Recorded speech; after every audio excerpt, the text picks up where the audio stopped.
Calling this a session, if we could rise for the Pledge of Allegiance, please. I pledge allegiance to the flag of the United States of America and to the republic for which it stands, one nation, under God, indivisible, with liberty and justice for all.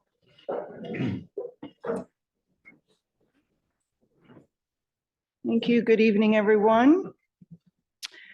We're going to start out with the financial November 2023 financial report. Rich? Yes, we've received approximately 52% of our budgeted operating revenue and spent about 37% of the budgeted operating expenses as of November 30th. Of note, this month we got the first big installment of income taxes, and when you look out for our total amount that we expect to receive, that's a number that is based upon what I'll call normal distributions during November, February, and May, which all approximate about $700,000. The rest of that revenue is made up of a whole lot of things which are variable over each month, but the state gives us a formula in which to calculate those off years, and when you combine what we've received and what we anticipate receiving, plus the formula amounts that we can calculate, it looks like we're going to be either a little bit above or a little bit below what we budgeted. So, but it's all in the ballpark. It's all not far off. And that's it. There's nothing outstanding in terms of any big expenses we've had, normal leaf collection expenses. And I believe we're going to talk a little bit about a supplemental for our recycling. Yes. Program, right? Okay, thank you. Any questions about the financial report? No, I think Rich is right that the November payment really tells us almost everything we will know for the rest of the fiscal year. And it does suggest that we're basically very, tad above or tad below, but very close to the budget Target. estimate. Yeah. Well, it's good time that I was treasurer that the only difference is in past years, we underestimated substantially and we got a lot more money. Yeah. And that does not seem to be the case this year. It may just be that our budgeting exercise has gotten more accurate. But in any event, I don't think it suggests that there's going to be a similar extra amount coming in as we've had before. Okay. Any other? So speaking of the supplemental appropriation, so our household organic waste collection, which is compost crew, that contract runs from January to December, where our fiscal year runs a little differently, starts in July. So that contract, which Todd can speak more to, has just been re-upped, if you will, and an adjustment needs to be made to ensure that we can account for the increase as everything is increasing in terms of costs. This is another thing. Todd, did you want to provide any additional? No, you're shaking your head. So what we're looking at is a $15,000 supplemental appropriation to cover the compost crew contract.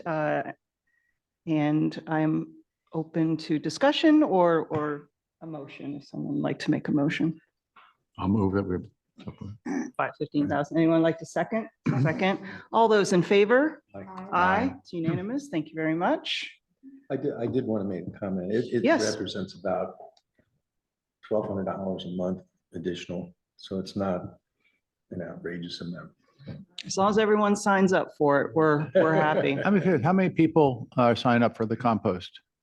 No, not in the audience, but glad to see how much hands go up. I love it. Todd, how many households in town sign up?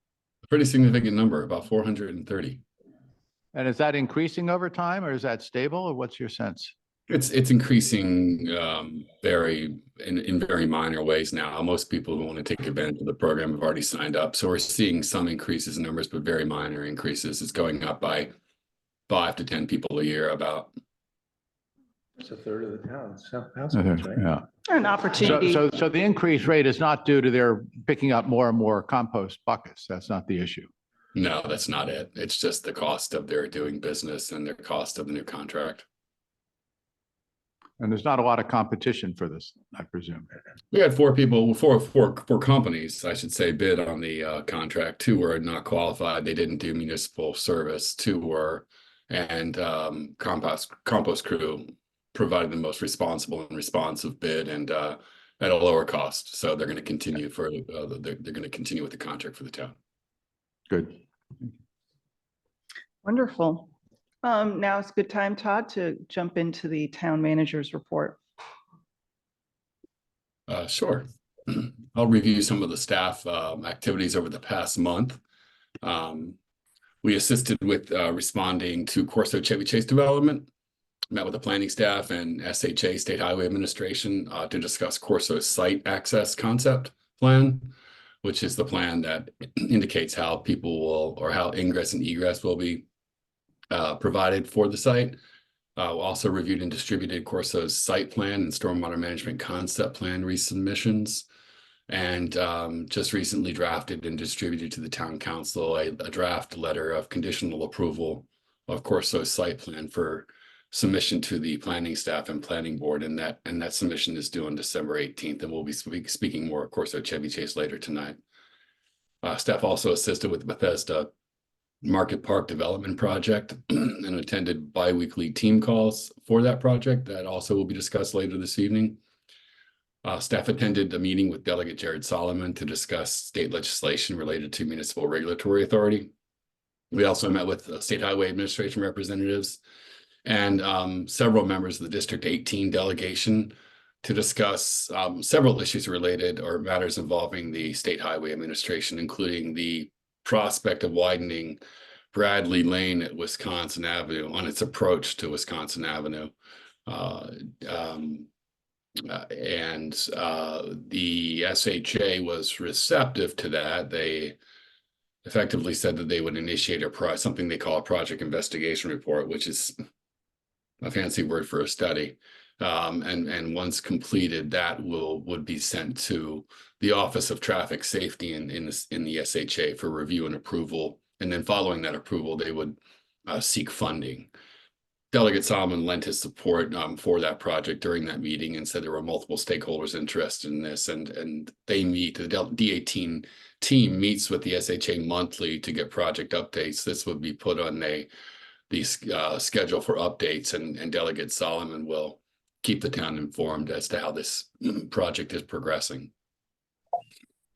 Staff organized and attended a council work session on election regulations and procedures and drafted revised regulations and procedures for council consideration this evening. These election regulations procedures will likely be adopted by the council tonight. The regulations may be introduced by the council by ordinance or resolution for public hearing at the January meeting. The town staff sent letters to residents adjacent to the Purple Line to encourage them to participate in the town's private native tree planting program to provide vegetative screening from the light rail alignment. We also manage town park and waterway improvement projects, including Zimmerman Park renovations and Copeland Run stabilization. Dave primarily worked with the town's civil engineer to develop concept plans for stormwater management improvements on Leland and Woodbine streets. Dave and I attended a meeting with the county to discuss cost sharing for these improvements, primarily the improvements that are contemplated on Leland Street. And I'm pleased to report that the county has agreed to fund the entire cost of the construction of the improvements, that the town funds the engineering and permitting of these. And Ron has been asked to develop a memorandum of understanding between the town and MCDOT to provide to the county for review. So I'll keep you updated on how that progresses. Staff also coordinated with the Public Services Committee on several contemplated public works projects. And we planned for asphalt and concrete repairs next spring. We also installed new signage at Wall Street and East Avenue, as the council discussed at a prior meeting. and discussed and approved at a prior meeting. They also discussed and approved pavement markings on Wall Street at the approach to East Avenue. And that was supposed to be scheduled last week, but there was some backlog of work by the contractor, but they'll be installing that in the spring. Probably better yet, since if we have to do snow plowing this winter, it won't be damaged by that. Staff also oversaw WSSC water main replacements and repairs on Thornapple Street and Leland Street. As discussed, we've awarded the household organic waste collection contract to Compost Crew. I guess you can see that we received the new chairs to the town hall, and we provided project support to town committees. I can give you more information on any of those things I've just gone through, or Dave can if you'd like some more information. Thanks. Thank you. Do my colleagues have any questions or comments?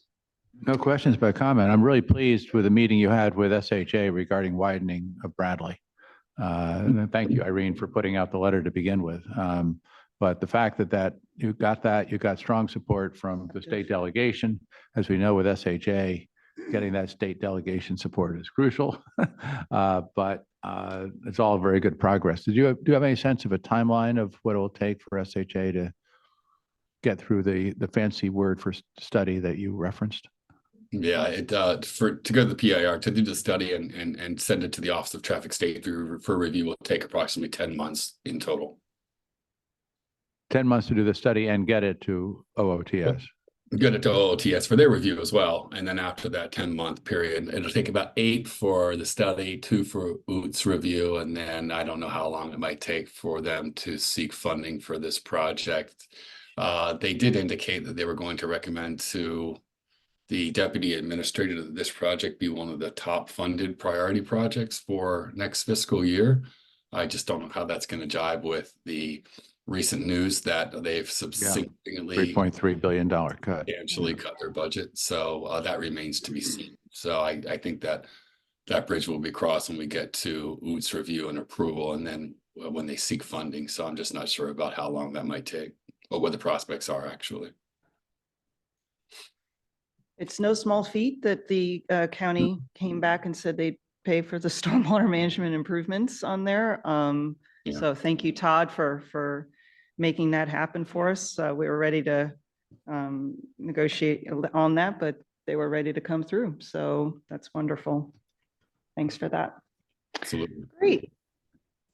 So let's open things up for public comments. Aside from the public hearing that's going to be held later on the updating our chapters to our town code. If anyone has any comments that they'd like to make on any other topic, feel free to come on to the podium. And for the record, please state your name and address, and feel free. Yeah, thank you. Hello, my name is Kathy Meyer, and that's my husband there, Jim Jeppers, and we're at 4509 Elm Street. And I first wanted to thank the town council for having discussed and making efforts to support the people who live along the north part of Elm Street and who are being impacted by the Purple Line.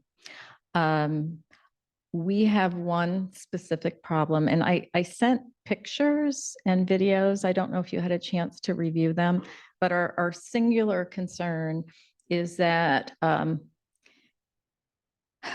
we have seen the construction now of the walkway. So pedestrians are going to come into the hiking path through Elm Street Park. They go through the tunnel on the south side of the train tracks. And then as soon as they come out of the tunnel behind Jim Roy's house, it starts ramping up, up, up, up, up. And when it gets behind our house, the bottom of the walkway is a good 10 to 15 feet above the top of our fence. So it is, I mean, I wave, I chat with the men that are working out there because they are right there. And it's, we're very grateful for the tree planting. We have taken advantage of it since we moved here a little over 3.5 years ago. But there aren't trees, you know, a sequoia or two perhaps might help us, but you can't, when you've got kind of a watchtower situation, there's no vegetation that can screen. So our concern is what kind of siding is going to be along that ramp. So we are very specific. Our concern is from the tunnel to the bridge, which encompasses the backs of our two houses. But the thought of having people even, and I wasn't clear, I reviewed some of the emails. I don't know if anybody here knows what they're planning to put there, but if it's a 3.5-foot open kind of guardrail, it's just like going to be having a parade of people going back and forth in our yard with nothing that we can do. And literally the one shot that I sent, standing in my dining room, I'm at eye level with the people who are on that elevated, because the back of our house, it's a walkout basement. So we're on the second story and we're looking right at the people. So that's all I have to say. Either Jim, would you like to add anything to that? Okay. Thank you. Thank you. All right. Hello, everyone. My name is Jim Roy. I live at 4511 Elm Street. You have notes because I can't do it as Kathy did it, just without notes. So I reiterate some of her concerns about people being able to look in and that, but I want to just start with the fact that crime does seem to be on the rise. We almost had a carjacking. You guys heard about this. It was almost a carjacking on Wisconsin, just about 2 blocks from my home. The only reason why they didn't get the car is because they couldn't drive standard. So I know, right? But it still is an issue. And I don't like the idea of people being able to look into the back of our homes and see who's home, when they're home, what all stuff we have in there, which is direct line of sight. So a non-transparent material would be needed, I think, between really one end of my house to the end of their fence would be terrific, just to really block out the view. Plus, also, I'm concerned that people are just going to be throwing their trash off the side if there's not some physical thing to stop them from doing so.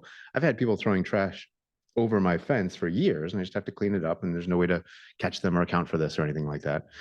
If people are concerned about, you know, blocking the view into it, as Kathy put in an email to the town that I saw, that there's no way to have people from, let's say, Elm Street walking along Elm Street see into the park because our homes block the path of, you know, being able to see it. They'll see into our homes, but nobody can see onto the trail other than, you know, our two families effectively.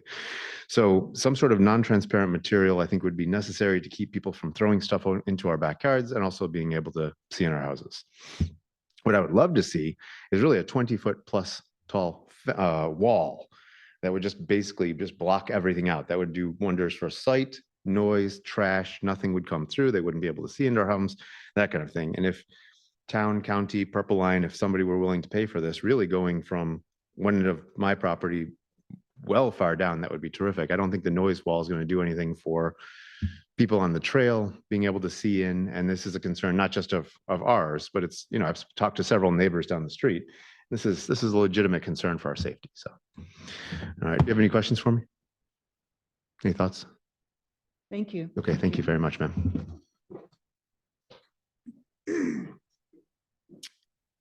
Any other public comments? Yes, please, sir.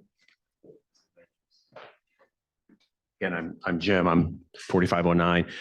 I think when we look at it, this really affects mostly 5 homes. Our home and Jim's are directly at our property lines is where the ramp is, right at our property lines. When we talked to the folks, they were instructed to put that bridge at the property line. Then there's the diagonal bridge, the metal one that goes kitty corner diagonally across to the Pearl Street side. And there's probably 3 houses there that are affected. Our next door neighbor, David, what used to be Howard's house. I don't know the name of the new person in there.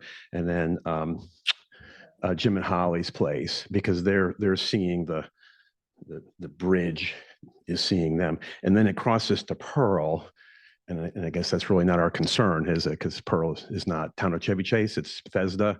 So it's really not I guess, our town's concern of what happens on Pearl Street.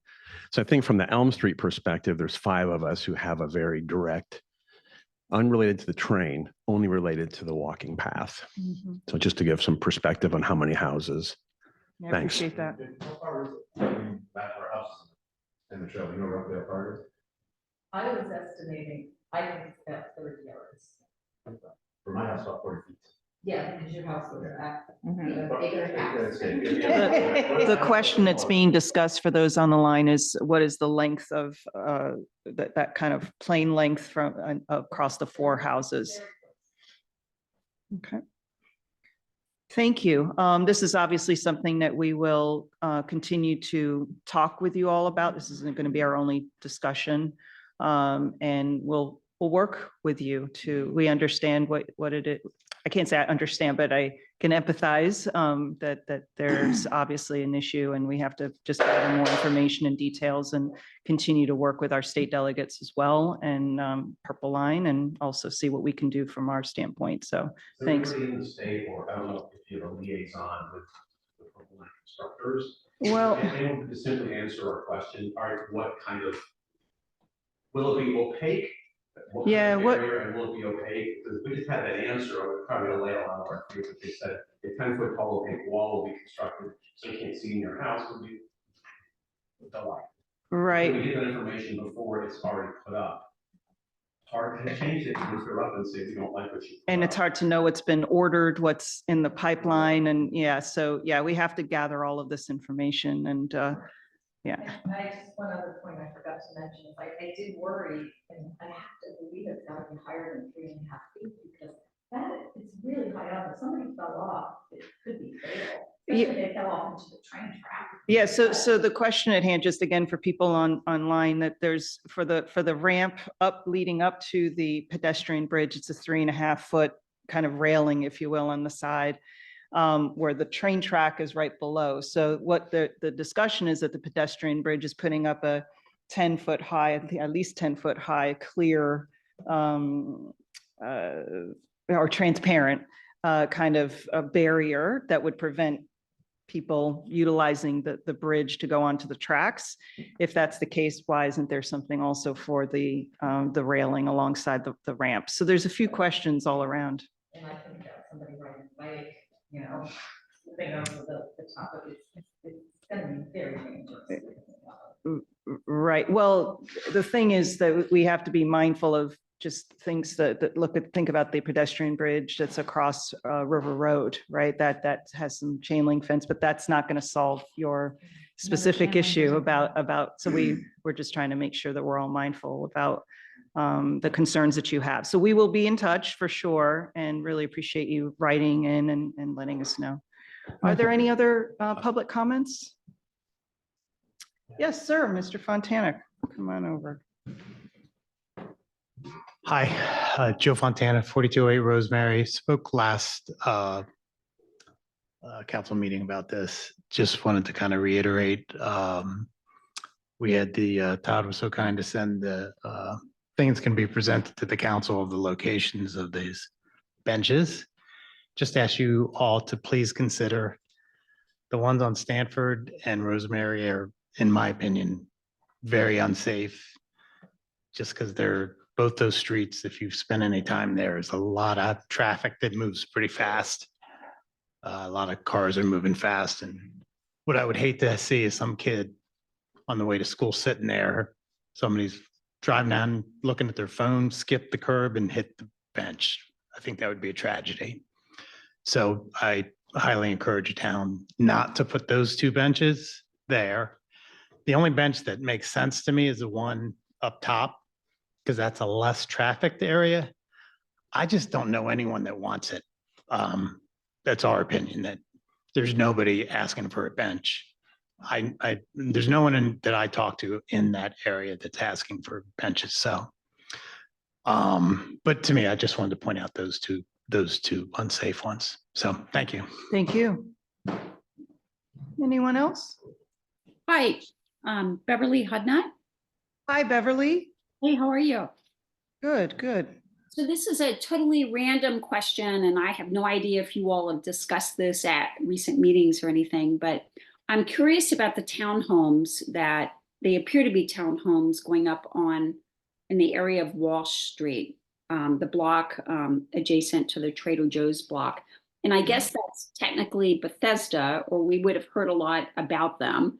So I'm curious about who owns them, number one, what they're going to do with them, how the neighboring town of Chevy Chase residents have reacted to that, to the best of your knowledge. And is that the type of development? And I'm not saying I'm opposed to it because I don't live across the street from it, but is that the type of development that we may be looking at if the county zoning proposals go through? Okay. So that is, I don't know who owns that particular, maybe Todd or Dave does, but that was that lot that you're speaking of, and for those on the line and in the room, it's the corner of Walsh and West. There are about 3 or 4 homes that are not town homes, meaning town of Chevy Chase homes. And they are zoned as, I think it's called CR10 or CR10 or something like that. And as a result, the person who owned the property, sold the property to a developer, that they are building 4 townhomes on what used to be a lot that had 1 rental home there. Under the current zoning allowable for CR10s, what the person is built or what the developer is building is absolutely allowed. There was no optional method of, it's a technical term, optional method of development pursued. This is a standard development. So Beverly, to answer your secondary question about, is this what we would expect were the county council to upzone our residential lots? I would say from the standpoint of the ability to build townhomes or duplexes and triplexes, you could say yes, but keep in mind that this particular lot is not an R60 lot. So all of our lots are R60 lots. And what would be allowable to build on R60 lots is still being debated at the county level. But the idea of townhomes and duplexes, triplexes, quadplexes, whatever, is yes, that's what folks are thinking about having built throughout the county. But again, that conversation is occurring as we speak. It's not necessarily something that, there's no proposal in front of them now. Just as an aside, I had an opportunity as I walked by there. The constructor was actually there, not the owner, and I was curious. I said, "Well, have any idea what he's going to be asking for each of these individual townhomes?" And he said, "Yeah, about 2.5 million for each home." Each one. And they're very small. I mean, that's fascinating. So it's not affordable housing. No. None of the, 2.5. I didn't realize it was that high, but I can't say I'm surprised. I am by 2.5. There's no blade of grass between them or behind them or anything like that. It's building essentially right to the lot line. The town has, if you will, the right of way aspect of things in terms of the sidewalk and stuff, but the land itself is Bethesda. It's not the town. Beverly, did that answer your question? It did. Thank you very much. A lot of us are curious about that. And I'm especially interested in the price point you just pointed out. Thank you for that. Did you have oh, I didn't know if you're welcome. Any other public comments or questions or? I want to make one comment for the folks, excuse me, before you leave, I wanted to respond. You did mention that you've taken advantage of the canopy tree program of the town. Have you guys met or will you be meeting shortly with Talbert to discuss further what can be done? Because, separate from canopy trees, we also provide screening trees that we pay for. And they can grow to be quite tall and grow quite rapidly. It can be put in almost like very thickly, if you will. So I just wanted to make sure that you were availing yourself of all the opportunities to use town resources to help in solving your problem, separate from whatever else we may do vis-a-vis the purple line itself. Thank you very much. We have been in contact with them and we're just going to Oh, good. so that when spring comes, Put in the order. putting something close to our house Mhm. can help in terms of. Excellent. Irene, I would like to jump in and just make a I'm comment. sorry. about- I'm sorry. Bill- No, you go, Jim. You know, the height of the trees that you put in, we put in some about 2-3 years ago. They're going about 2 feet, so it's gonna be a long time before they're tall enough to really block anything unless they can put in. We have some species of trees that grow 2 feet a year. Yeah. So I don't know what you have planted in your yard, but I'm sorry? Probably that same thing, that's about how fast mine grow. Okay, What height could they put in, so I don't have to wait 10 years? Dave, you want to- got it. Good Okay. point. 10 feet, 10 to 12, right? For the, Usually 8 to 10 or 10 to 12. So have a discussion about trying to get larger trees. Yeah, we that could, yeah. Typically take more time to sort of establish, so they're slower to start, so also otherwise. But I did want to mention two things. Unfortunately or fortunately, I've been on all the Purple Line committees that we've had in the town. Mhm. And the last one was the Purple Line Mitigation Committee, which is what I think this is about. And we said to the town that we would do all we could to mitigate the impact of that purple line on the residents. We knew full well what the bridge was going to be and the path and all that, and from the drawings, but you don't get a real sense of what it is until you actually see it. And I had the opportunity to go behind Jim's house, and it's right there. I mean, it is absolutely right there, and it's big. And we ought to do all we can to help mitigate that. Thank you, Rich. Have a party. I saw them. No, it's to you, Marty. Thank you very much. A year ago or 8 months ago, the pile driver for them smashed a tree in our property and smashed our fence down. And it took you about 2 hours to get that sorted out. Thank you. They responded to our email, especially the following morning and the following day. It was already Good. Appreciate hearing that. That's good. very grateful for the fast action. Well, I'm sure Todd had a lot to do with that too, so thank him as well, but thank you for that. We take it very seriously. I will make one other comment about this height of the wall. You may recall that the noise wall had been planned to be 4 feet. We got an extra 2 feet. We couldn't go higher because the foundations, this is actually not right behind your house, but further down where they actually have the retaining wall, were developed with the assumption there'd be up to a 6-foot noise wall. We then asked, well, why couldn't, if that's a matter of weight, if we put in a thinner wall, could we make it higher? Their comment was no, because what really matters is the wind shear. That the high walls generate a great deal more force, lateral force, and a lot more work to be done on foundations. And that was what was crimping their ability to do anything further. So that's why when we came back and executed a change order with the MTA, it was for the additional 2 feet because they were not going to do anything further with the foundations that they had planned at that time. We're fortunate in our house, at least, the purple 15 feet below our ground. Right. Tunnels down and it comes up. Right. So that is a benefit. Yeah. Purple line is less of a concern else. Yeah. You guys see the picture that I sent looking down the track today? So looking at it, you can actually see the noise wall. It's actually pretty good because neighbors farther down looking back to us, noise wall wise. Can you come on? I'm just trying,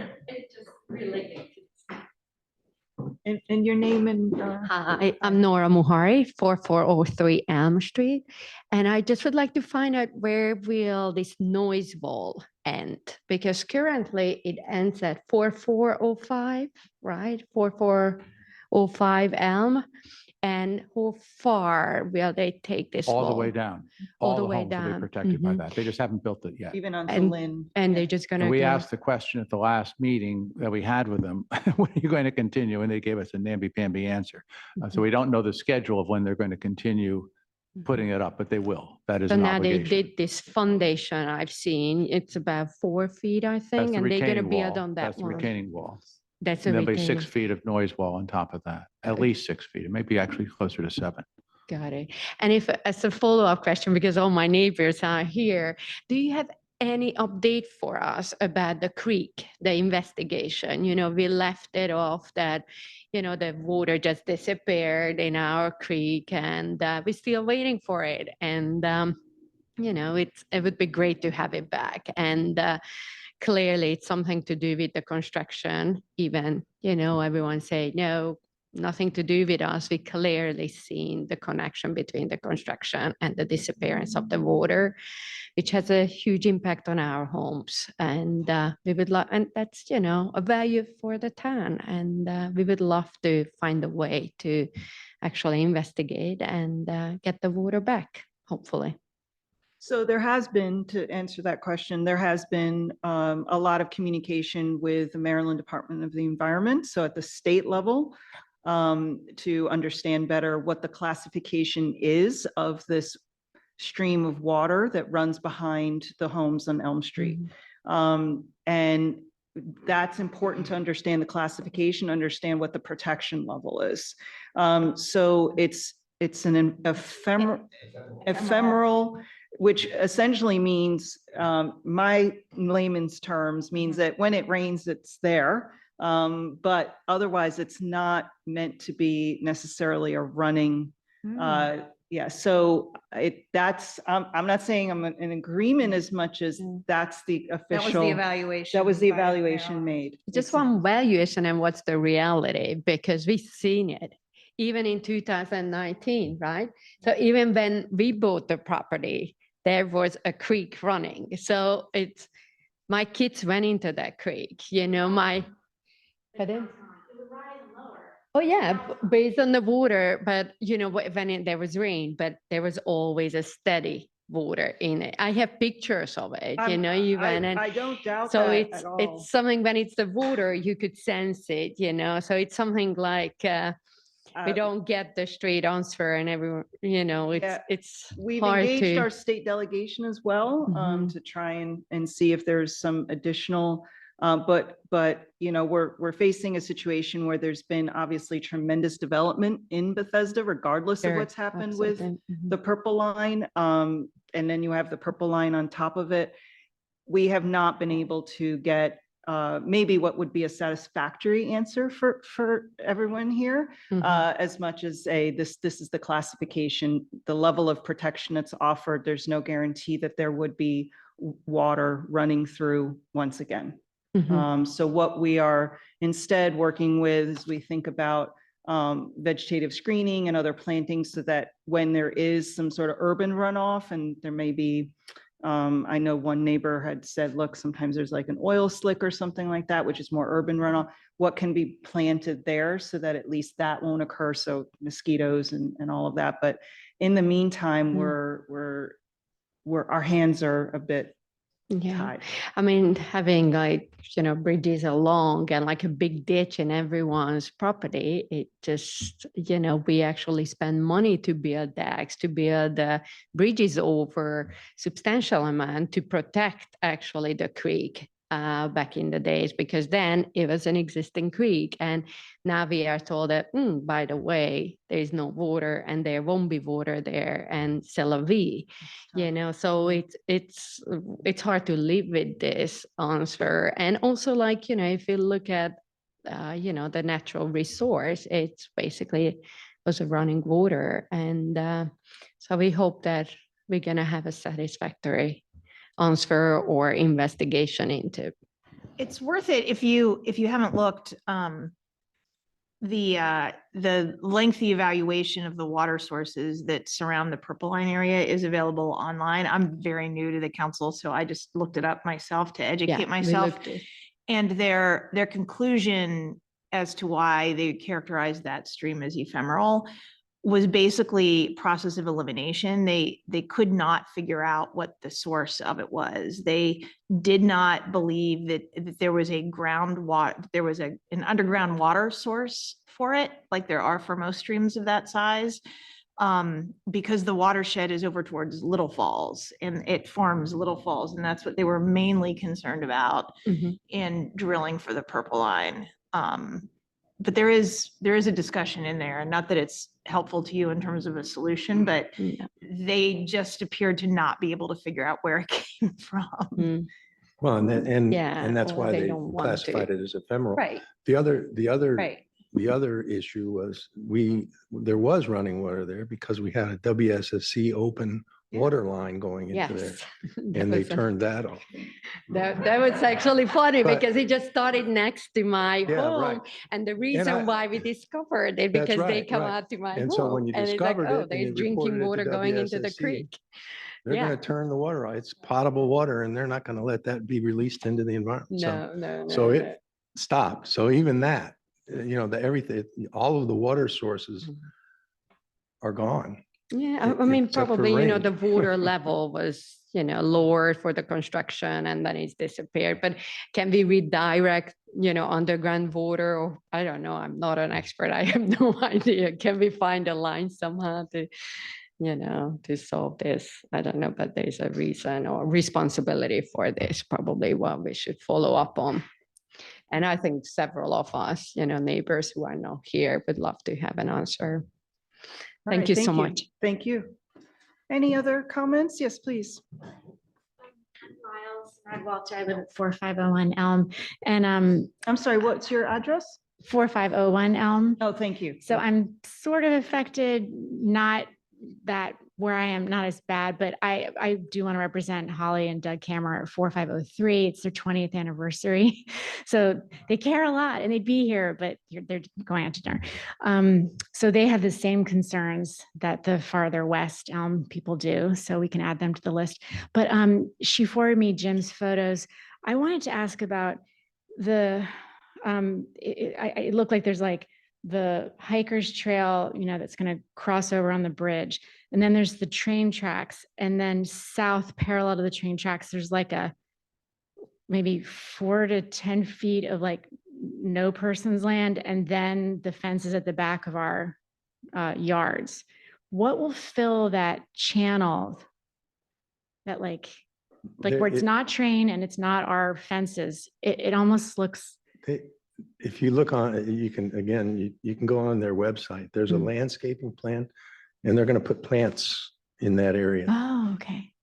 Okay. I Just don't know wondering what if kind of plants. there's like, teenagers daring people with criminal intent, or whatever, like if they somehow do get access to, I could just see like possibly at night people like, because that it is accessible to perhaps try to scale a privacy fence at the back of someone's backyard from the part that's going to have the landscaping, I guess. It sounds really paranoid, but just because you're paranoid doesn't mean no one's out to get you. I'm sorry, I'm not sure I fully understood your description because I've taken the liberty of walking those tracks quite frequently. Okay.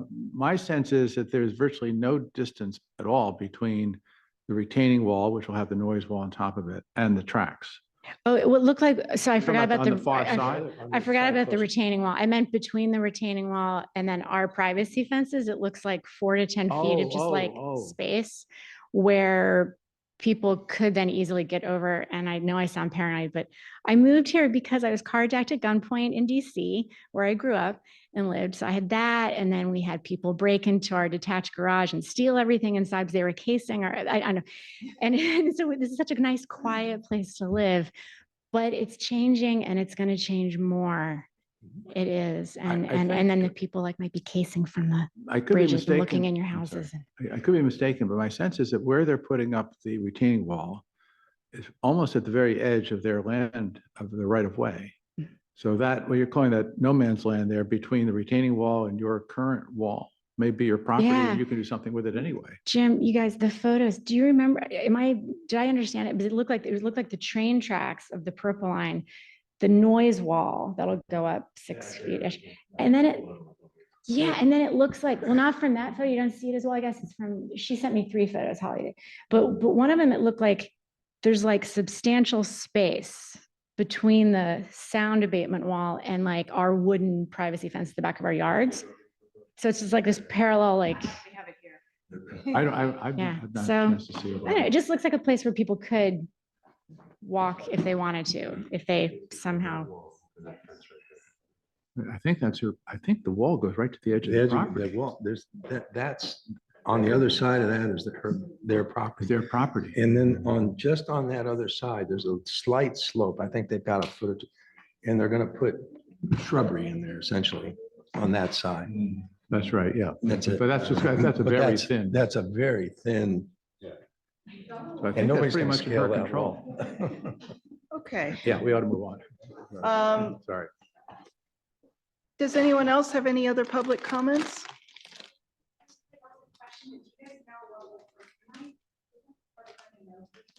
Yeah, I know the plan.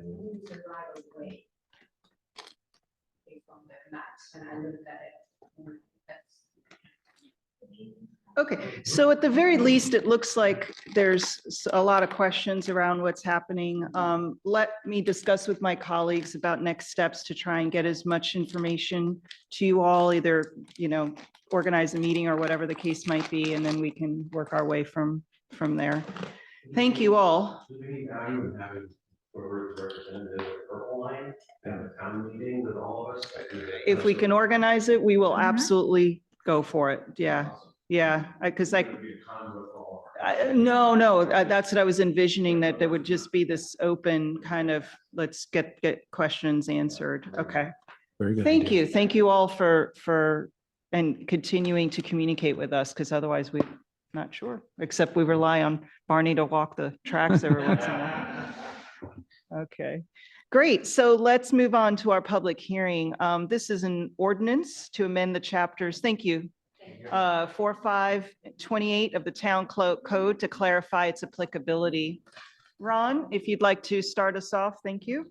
Sure. Yeah, this is the ordinance that was introduced at the November meeting.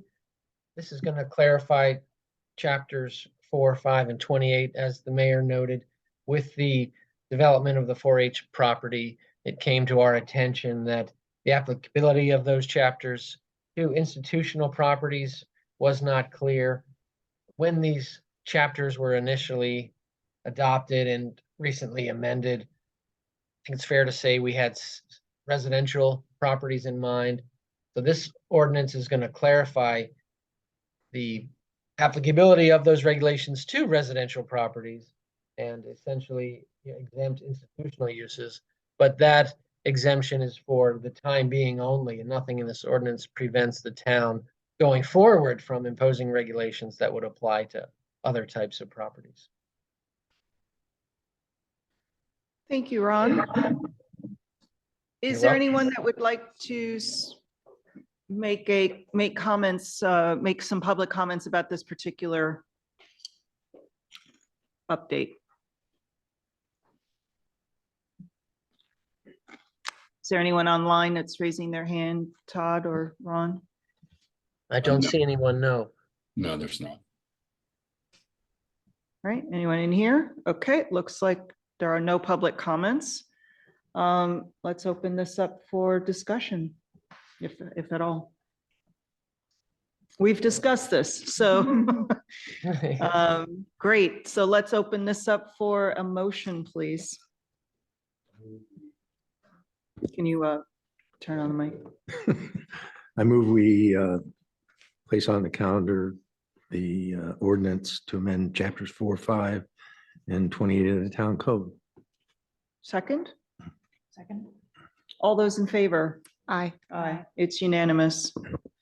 Thank you, Ron. So let's open this up to now discussions. So we've talked a lot with respect to the prospect of having a year-round ban for gas-powered leaf blowers. The county jumped ahead of us here, if you will, and as of July 2024, the sale of gas-powered leaf blower or blower equipment will be prohibited in the county. And then as of July 2025, the use of such equipment will be prohibited. What's in front of us now is the discussion of whether we would like to ban equipment next fall. So it would be for effectively the fall of 2024, a few months ahead of what the county prohibition timeline will be. Happy to discuss this, see if folks would like to introduce an ordinance for public hearing next month. Well, I'd like to speak strongly in favor of introducing an ordinance to ban gas-powered leaf blowers starting in 2024. So that would basically get rid of the grace period that we've been supporting, that we had, for example, this year for the 2 months. There's strong support in the town. Many people have written in. We've gotten at least 48 comments from residents that are in favor of a full year ban. We've been operating with a partial year ban ahead of the county and ahead of many other jurisdictions. And I personally think that it has improved the quality of my life here in town, from home for at least 2 days a week since 2020. And the noise level where I have my home office is right next door to my neighbor's yard and backs up to my own yard. It's a lot less noisy. Even though we can't regulate air quality, I think, the air quality, at least around my general vicinity, is much better. And I think a lot of people feel that way as well. I think we should introduce that ordinance for a vote next month. Joy, anyone else like to make comment?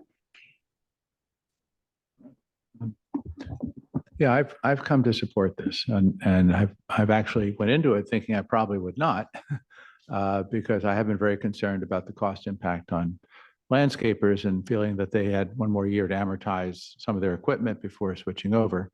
But I felt that the data that came from the Climate Environment Committee, and especially what Stu Sessions did, was very helpful in addressing that concern and saying, hey, look, it's just not really any more expensive.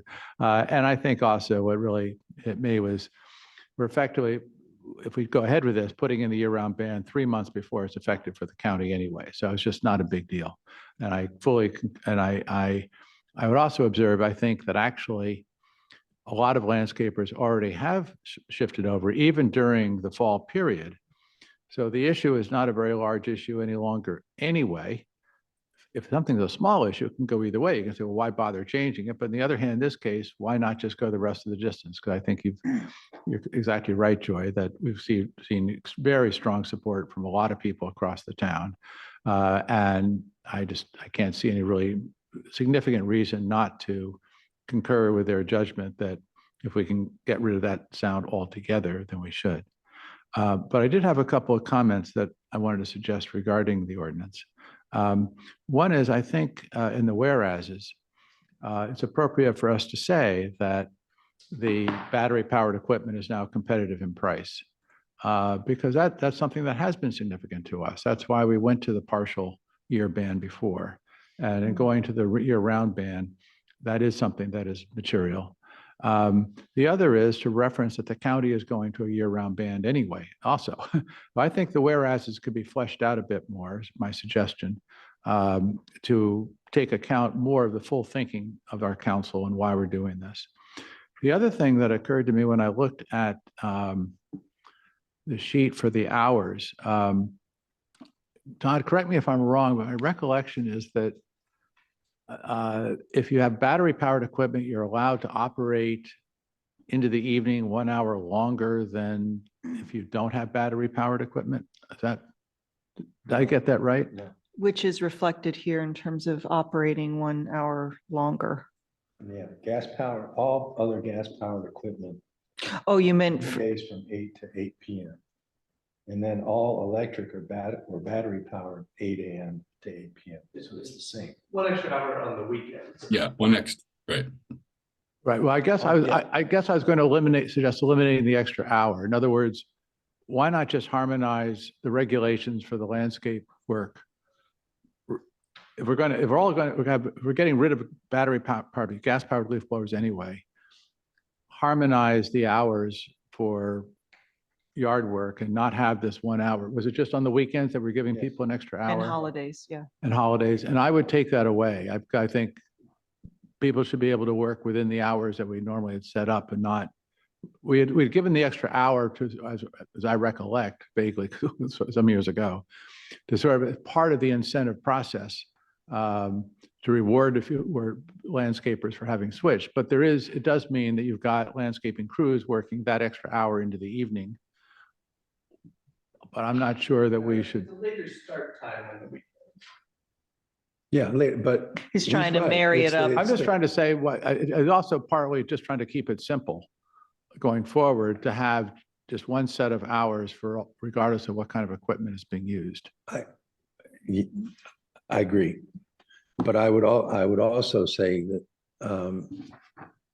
during the summer, 8 PM is still quite light, and a lot of people, residents, do a lot of their landscaping, cutting grass and blowing stuff in those later hours. So Where it's a I- little cooler as well. where it's a little Yes, cooler. exactly. So if I was gonna synchronize them, I would go from 9 on weekends till 8 at night on both of them, instead of 9 to 7 for all other gas power. Just synchronize them to the later time on weekends.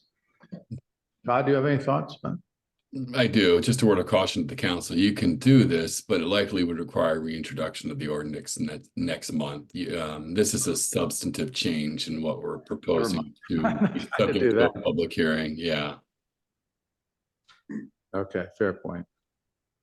Well, So something you we want to can do. drop that? I'll drop that one. I mean, Okay. it's not that big a deal to me, but I just saw it and I sort of asked myself whether we still need to do that. Okay. So It's a something fair that perhaps- point. Yeah. Yeah, Yeah. maybe Joy, the committee wants to take a look at, because I think part of why I reflect on it is that one of the comments I think that committee members made about our curtain ordinance is the confusion among landscapers of exactly what they can do when. So I just thought, okay, if we can simplify it, that's probably a good thing to do, but maybe that requires a separate action, so that's okay. But the whereases, I would appreciate having some thought to expand those. Okay. Thank you. Any other comments? I'm also in support of the year-round ban. I will not belabor the point. I think it's a great idea. I think the community has clearly spoken that they're ready for it. And they are ready to have one more fall in addition to the fall that the county will have without the gas-powered leaf blowers. I have a drafting question, Ron. I assume that we don't need to explicitly exempt the town employed street cleaners because maybe they're not landscapers, so they're not covered by this, or how does that work? Stephanie, do you mean the leaf collection crews? Yes. They're just not covered by this at all, right? So they're not covered by a ban. Well, that's the council's choice to either exempt them or not, but they're not currently exempt from this ordinance, so they would be required to use electric blowers and during the course, I mean, unless they specifically exempted them, which I don't know if the council wishes to do, but they're not currently in this current iteration, not exempt from the ordinance. Oh, Right, I and didn't- the definition of blower includes vacuuming. Okay, well, that's why I asked then, because I kind of thought that in previous discussions, we were all leaning towards exempting whoever that is, but it hadn't been decided, so. And also, I would like to clarify, Todd or Ron, if you could do so, that when the county's ban does go into effect, Hughes will not be exempt, or Hughes and their ilk, and that also, I think, Todd, you said they have already gotten, or they've already given us an estimate of how much it will cost when the county's ban goes into effect? Or prior to, yes. But the county does exempt their own municipal state. Because it's a state. Because it's a state. Okay, got it. Right. The Parks Department operates. I mean, so when the county ban becomes effective, Hughes will not be exempted in any event. Is that correct? That's correct from what I understand. They'll have to comply. Yes. A part of the cost was that that you said that they were going to have 2 trucks to do the, 2 trucks for 2 workers each truck. Right. To keep in line with the time schedule. unless we ourselves, Expand the time. unless we expanded the time or said, we just still want you to use only 1 truck. I think it's easier said than done in terms of. Yeah, you would. thickness. Yeah, that's not possible. Okay. I from experience, I speak from experience. That's not possible. What specifically is not possible? To One truck down with 2 the crew timing. members, they can't keep up. There would be significant numbers of complaints, and I've dealt with it before. It's not possible. I can tell you definitively from experience, it's not possible. What is the cost difference we're looking at? 50,000. 50. Yeah. And it's a one-time cost because the next year they're gonna have to convert anyhow. Well, it'll be built into the next contract. Well, Yeah, right. they'll- but they, Go. every contractor in the county is gonna have to abide by that. So, Not, and they're gonna have to not come if in. the ones that will be operating on Lawton, No, right, or- but or anybody the- that's any town, commercial, that is anybody correct. that's bidding the services, they're gonna have to bid. Gonna have to compete. Right, yes, yeah. And it's likely that because of it, you know, if the council does not exempt Hughes for next year at least, then it seems why the wisest course of action would be to rebid the contract for next year in order to get a competitive price for the use of only electric powered blowers or rakes for the next, for when this ban does become or is implemented. So it's likely that we wouldn't renew for next year. We would rebid. Yeah, which would be fine because then you're gonna get, almost everybody would be converting anyway. Dan. Well, I'd be in favor of their being exempted for next year, actually, it's my own personal view. Would that, $50,000, $50,000. But it's not just the money. We've had this discussion before. The greatest noise comes from the vacuum. Having 2 trucks with vacuums, there's gonna be a lot more noise than 1 truck with vacuum. They use 1 or 2 gas, battery powered leaf blowers now and 1 gas powered, right, to do the job. 1 and 1. 1 and 1, yeah.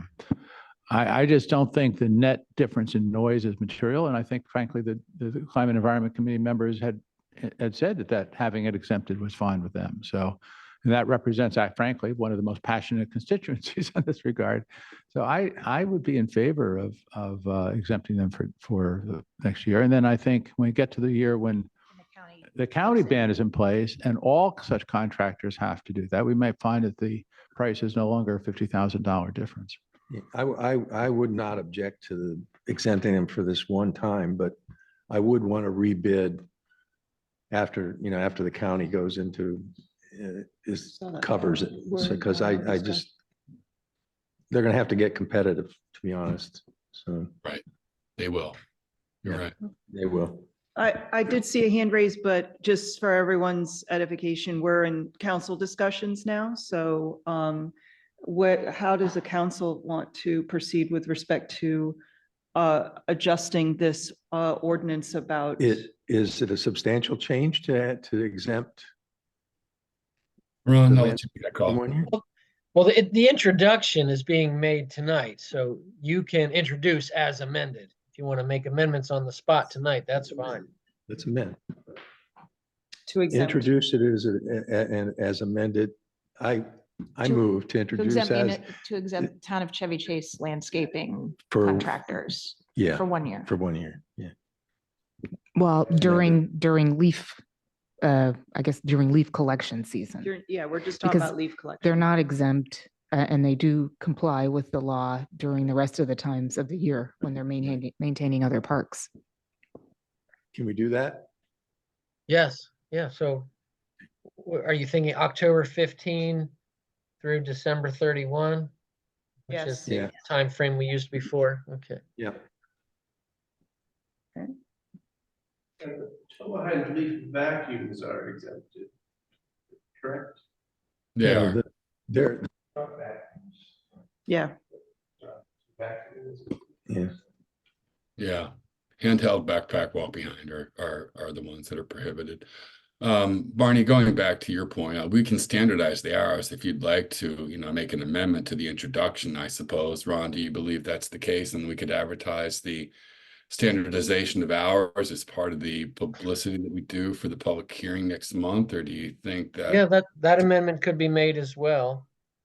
I mean, one thought there is there for the council to consider, there might be a reason to say a gas powered weed whacker needs to stop at 7 on the weekends, but if you've got an electric powered weed whacker, you can continue till 8. Yeah, I withdraw it anyway. I think it probably needs more discussion and thought. I'm not trying to push anything. I just thought it was simple, but it's not. So leave it out. Thank you for offering that though, Todd. Sure. Okay. Any other suggestions? Okay. I am open to hearing a motion. I think I made it.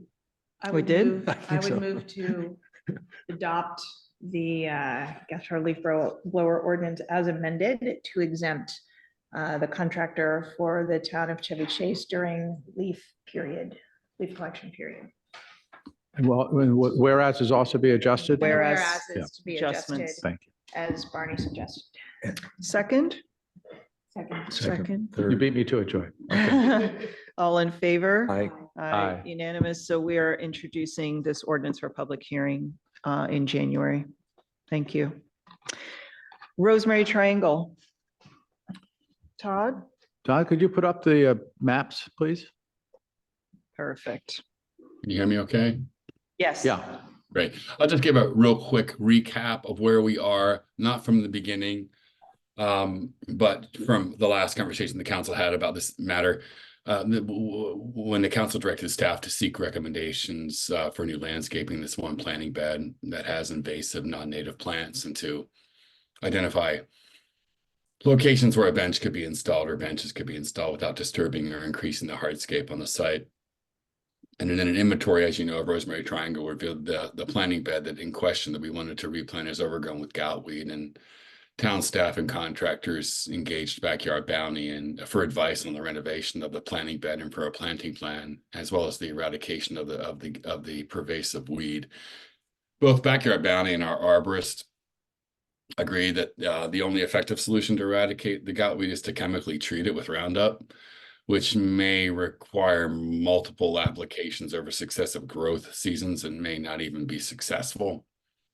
However, because the town adopted the county pesticide law in October 2021, this precludes us from using Roundup or other forms of chemical treatment on this weed. Goutweed is not on the list of on the state's noxious weed list, so it doesn't qualify for an exemption under the county law.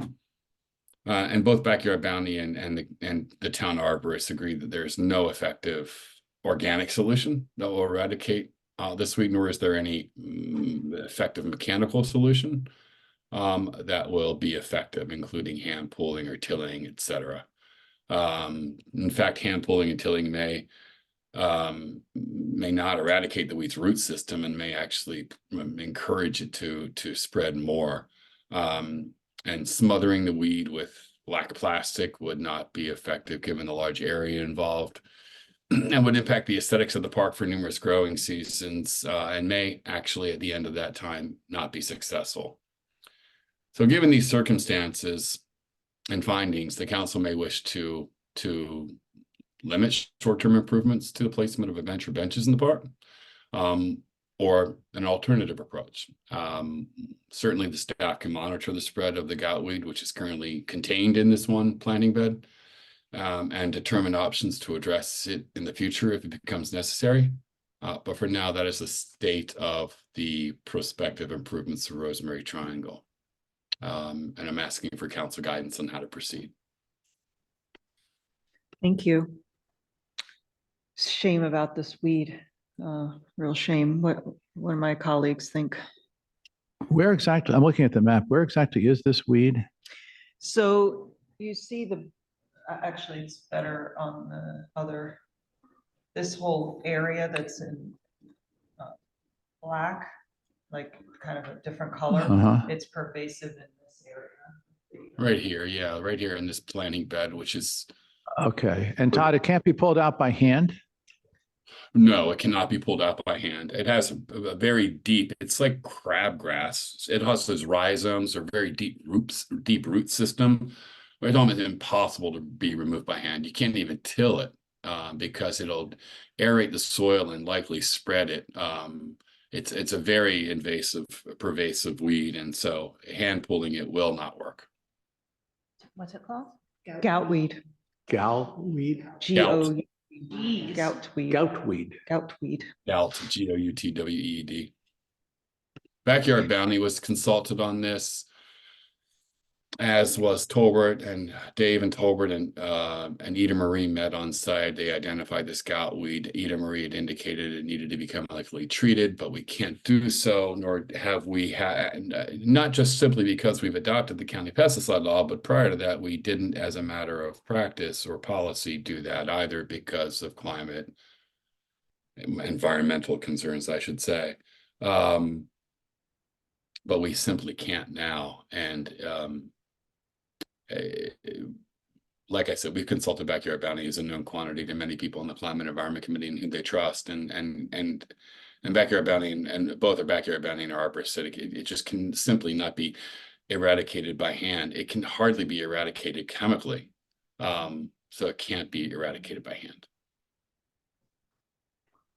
And how, we have lilies and other flowers growing in this area too, do we? It's not just the goutweed, is that right? Right. Yes, There's yes. other- So are other flowers able to grow? Are they gradually being pushed aside and killed by the goutweed spreading? I don't think the goutweed is killing them necessarily. I think it's just spreading among them. Mhm. I didn't even. Sort of Yeah. like lesser celandine, or however you pronounce it.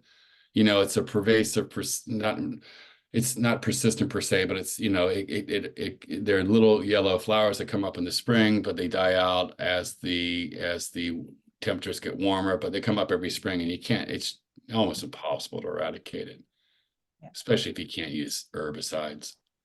And this is a very similar situation, and there's just really no mechanical or organic solution to this. In fact, Eda Marie had indicated that herbicides might work, but it might take successive applications. So even herbicides are, it's just very. Steph just said that she has her kids pull it out every year from her house, but They're useless. They do not pull it out. I try to pull it out. It was apparently brought from England in early colonial days as a herb to treat gout, hence. Uh-huh. Goutweed, sure. The only concern I've got about leaving it there is that we need to figure out how to keep it from spreading. It's So- not, apparently, as I understand it, Rich, it's not primarily a turf weed. It's mainly a planting bed weed, as I understand it. It's in my planting bed in my Sorry. front.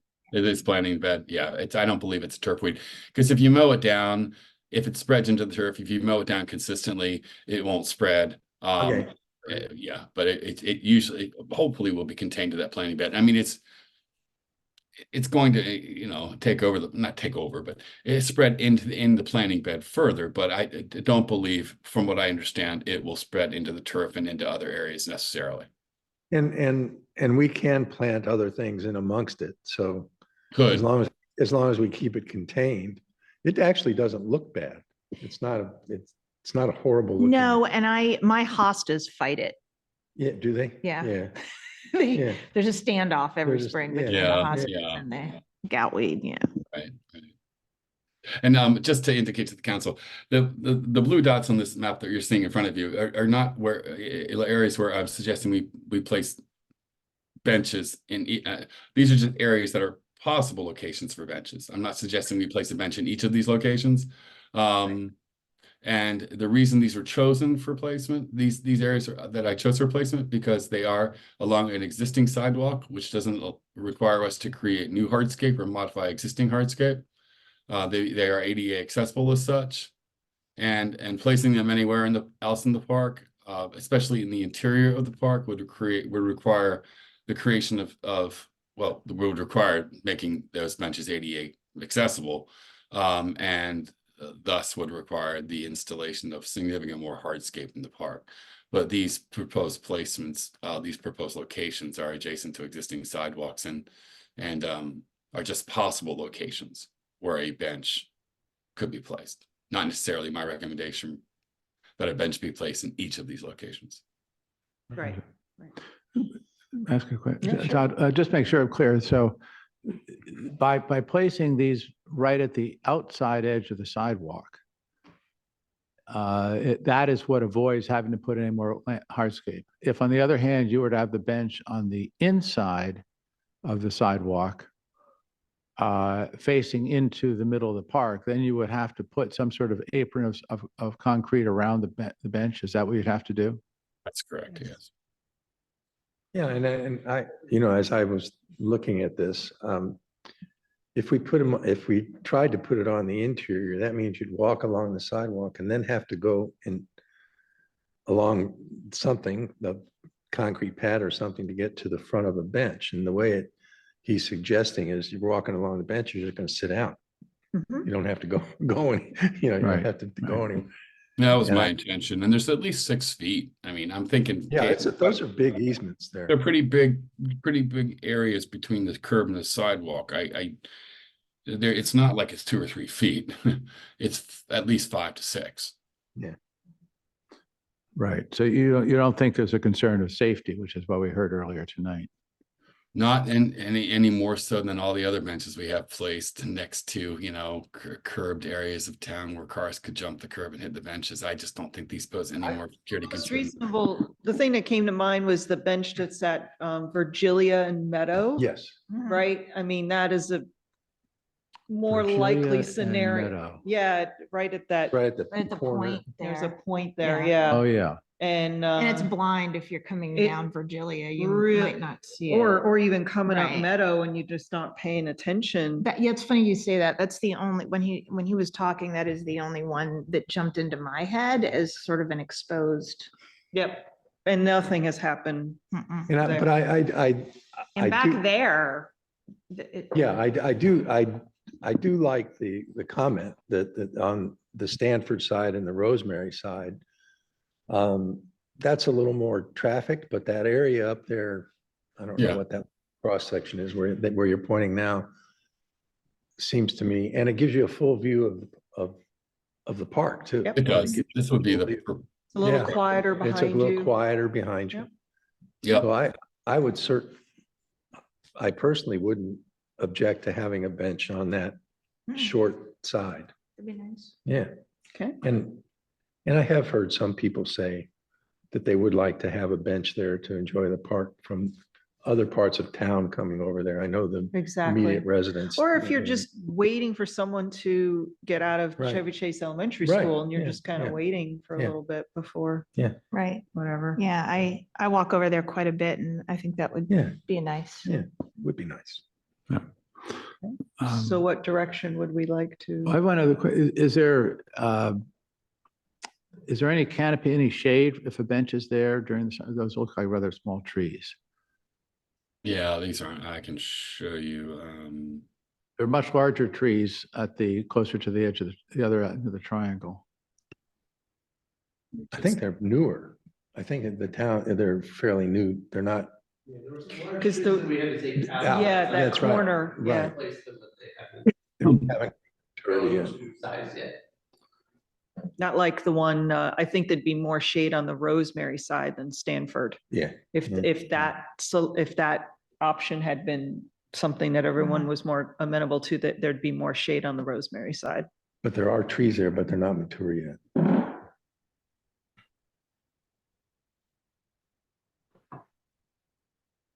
Millennium Park. I had no idea that's what it was called. I know. Yeah. It's Yeah. Millennium Park. Who knew? Who knew? It looks like this is only. We weren't invited. So these trees have grown. Dave, are these still, this is 2014, so this is a while ago. So I'm not sure I have an up-to-date photo here, or street view of, Both those tall trees are now gone. they're both gone. Yeah. But those shorter trees that have been planted, those are now larger, I guess. But it's not, I can't say it's shady area. Not yet, no. No. Mm-mm. That's why It's I'm really thinking an the option, so- rosemary. Yeah, like there's more shade here Yeah, but if that's of a concern. Yeah. And what about on the Stanford side? Stanford side?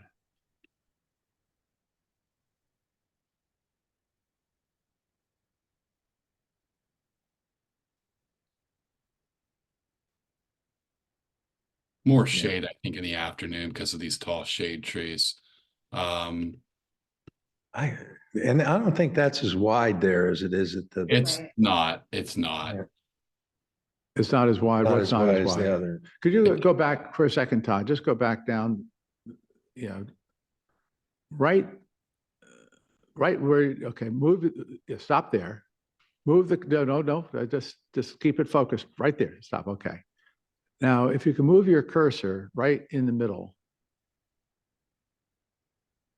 Okay, a little bit lower, and a little bit to the left. Right in there, that actually is a very level spot right next to the path. But you're saying you would need to put in some hardscape there if you were to accommodate a bench that was facing inward? That's correct. We'd have to put an accessible sidewalk. We'd have to make sure the grade's appropriate, that it's not too steep, that we'd have to put in more hardscape and more sidewalk in order to make that ADA accessible. Either way, even though it's level, you have to provide accessibility, and that's where the additional. Understood. So you have to put in some additional concrete there in order to And put a bench there. And a big pad, because you gotta have it, be able to get a wheelchair in front of that bench. So that pad becomes a big. Yeah, That's I a get big it. deal. I get it. Okay. That's too bad. Yeah. And if That that always, selection was chosen, I believe that's where the doggy pot is, which is a tough area. Just to the left of to the big left, the tree. doggy pot's to the left. Left of the big That's, tree. that actually had been my thought right there, but I hadn't appreciated how large a pad you'd have to make. Yeah, it's a pretty big pad. Okay. I think it's putting one up here probably is preferable. And we can put more trees in right around it. Dave, what's there now? I mean, there are trees that we've replanted to replace the tall trees that have come down, which are gonna grow to be very large. So Yeah. we'll make sure that we plant more trees. So you've replanted those trees that were taken out, and they're more the size of the one on the right. Is that right? Okay, Yeah, over Okay. time, it'll fill up and become shady. yeah. The trees that are there now are larger than what's shown. Okay. Okay. All right. So what would we like to recommend?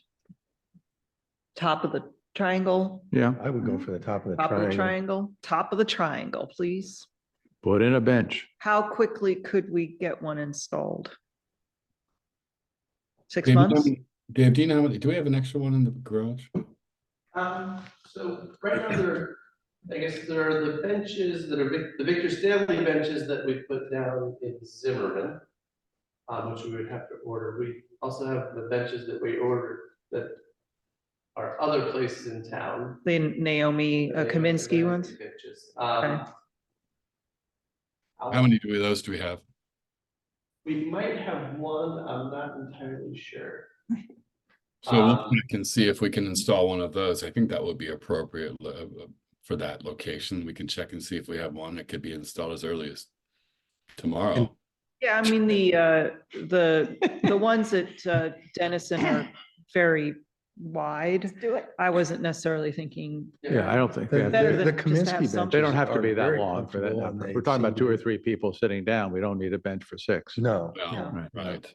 I would Yeah. suggest, why don't we check on that? I'll check with Miguel tomorrow and see. I think we do have one. So we could do that very quickly. Yeah, it goes on till Friday. Yeah, I guess that's if we don't have one, I guess we'll have to see if we know what to order to match it and what they still manufacture. Okay. But we can figure it out. yeah. I'll let you know. No, just curious, that's all. Absolutely. Yeah.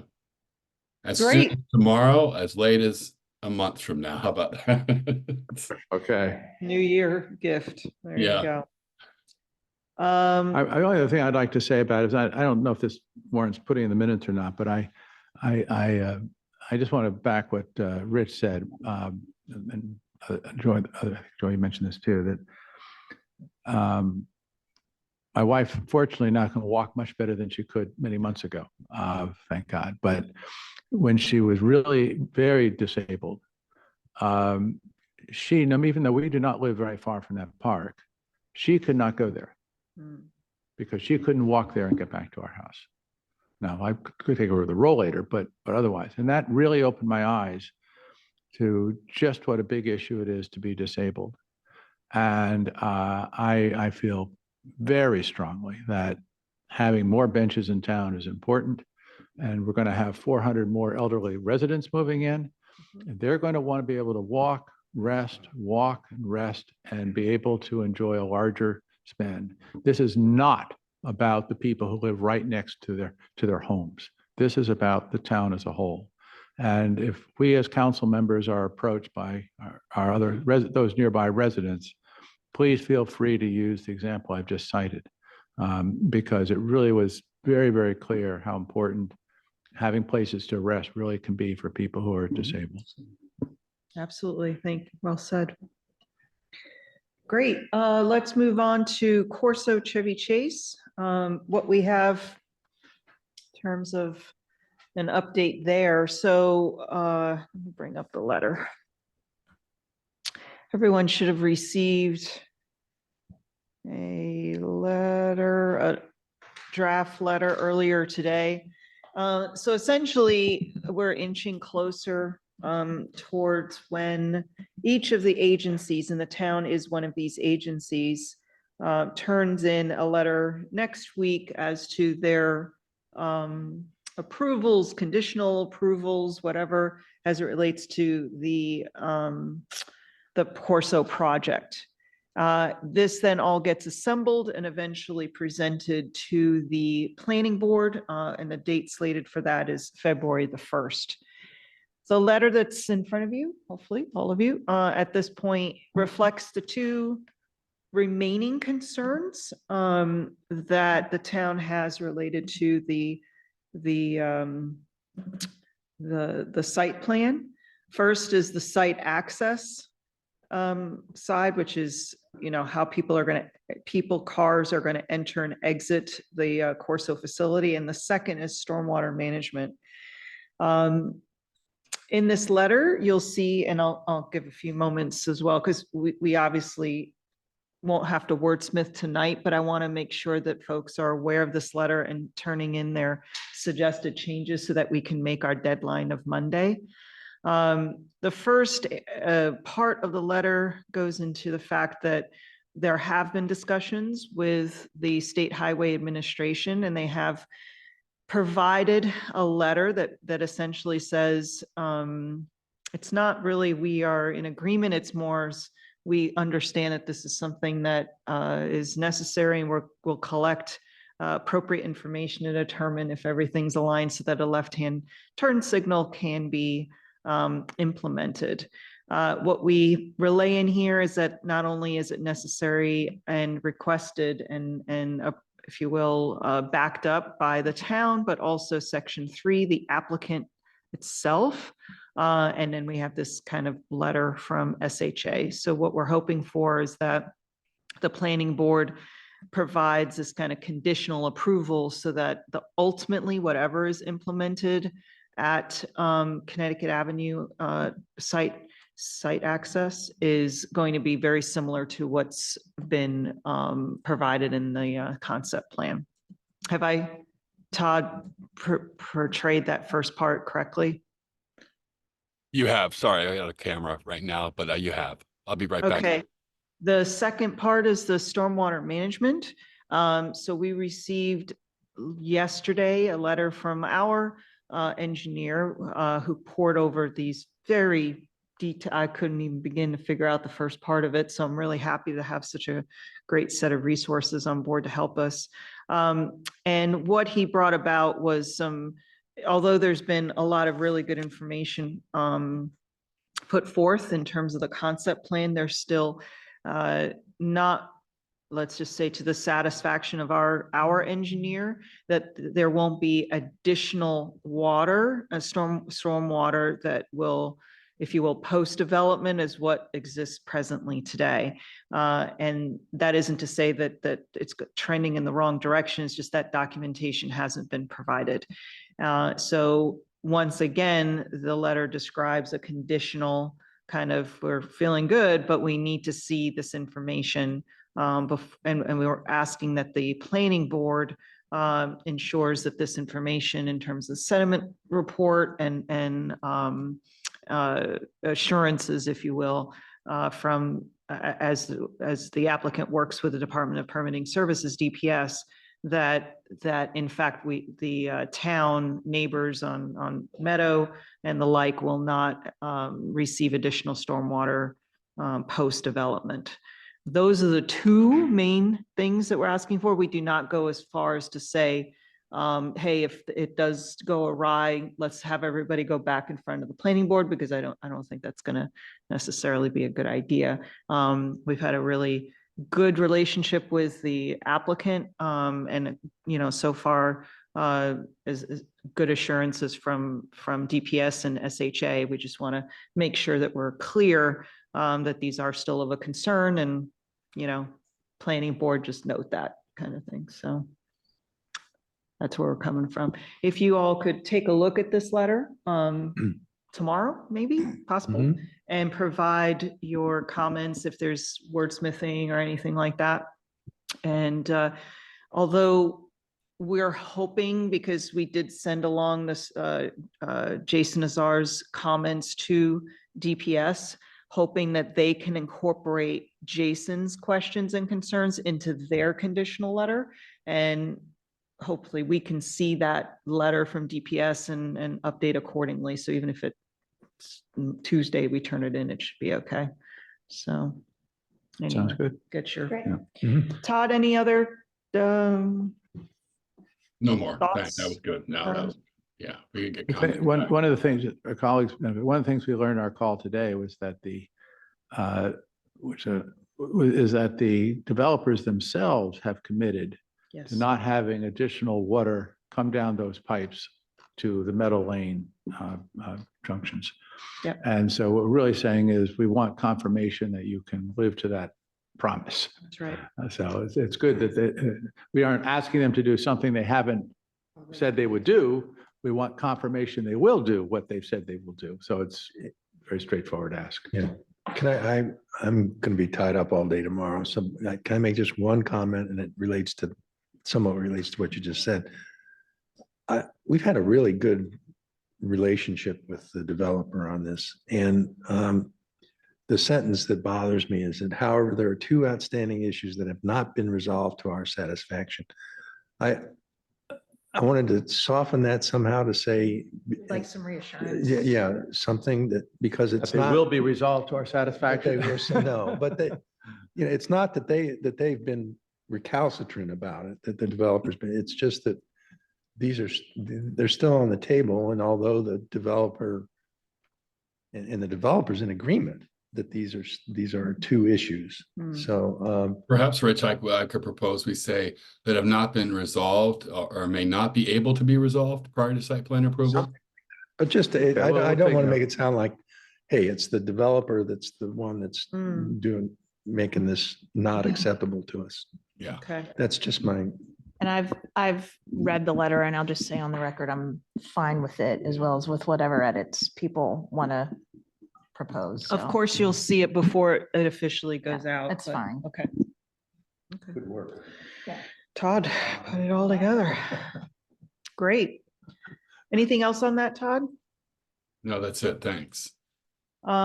This next part is about town election procedures and regulations. So we had a work session, I don't even remember when, a few weeks ago, something like that. And the intent here was, as we discussed during the work session, to try and adjust our code and charter to reflect, if you will, a more flexible approach towards future elections. This way that if a future town council wants a hybrid format or all in person or whatever, it's not as if we have to go through this whole update of our charter or code to reflect that. That being said, what came out of the election in 2023 was a report by the elections board that wanted to have a more of a standard operating procedures document to reflect what if scenarios, as well as just a step-by-step in case somebody needed to pick up the document from scratch. The document that is attached to our packet, it has been affirmed by the elections board. And that includes the, their willingness to be able to increase interest in not only serving on a town council, future town council or committee or whatever, but also interested in participation in voting. So we provided some suggestions for that, but of course they can take it from there. And then the other area was just the physical filling out of the ballot. It seems it's pretty simple process, but there's a few extra steps, and some people may not sign their ballot once it's sealed, things like that. So they'll help educate people a little bit better about that. But that's all in the election procedures. So what I'd like to do tonight is discuss if anyone has any questions about that, see if how we all feel about the possible adoption of that, and then possible introduction of the amended town code and town charter. So I'll open it up. I like the outline. I like that whole encompassing approach to giving, as much information to an incoming group of people as possible. I did have I thought at one point the elections board did not want to be on the hook for seeking qualified nominees. I thought they did not want to do that. Yeah, so we softened the language a bit to say, instead of the shall, may. So this is kind of why the process starts a little bit earlier in the year. So we suggested, say, January of each year, where you're whether it's a participation in different events or something, say, do you know there's an even town council, or have you been involved? Are there any concern, to kind of galvanize that, but it isn't going to be this last minute right, but thing. The way it's worded now, it says the election board shall seek qualified nominees if it determines that there will not be enough names of candidates on the ballot. I thought they did not want to do that. No, they wanted it more defined as to, It because wasn't that they didn't want to do it. They just wanted it they spelled out. they didn't realize that they were the ones that there was, Okay, that that's fine. responsibility, but it isn't so much. That's why you got me. Yeah. Yeah. That's how we were able to find you. Yeah. But yeah, I don't think there was a resistance as much as like, we didn't know that we were. Yeah, no, that's fine. I Yeah. just want to make sure that I understood that Right. if they want to do it, they're willing to do it. I And think it they're lays it out. part of the whole system of, let's Yeah. make sure that. Yeah. Yeah. Other than that, I think it's fine. I think we ought to introduce it. Okay. Barney? Yeah, first of all, I think it's very good work. It's good. Yeah. And I think, start with credit to the committee for realizing all the oddities that has crept into the code that had to be sorted out. As a council member for a long time, none of that ever occurred to me. So it was good work that they really bore down it. And thanks to Irene and Todd for then really helping to marshal a text and all that's really good. I just have a few comments that have to do with election board duties. Election board duties, okay. So section 3, just in terms of the flow of the document, I think paragraph B follows paragraph D. In other words, the elections board helps with outreach to the community and hopes they'll have enough candidates effectively or implicitly. If they don't, then they will go out and seek people. So I would suggest that change. Okay.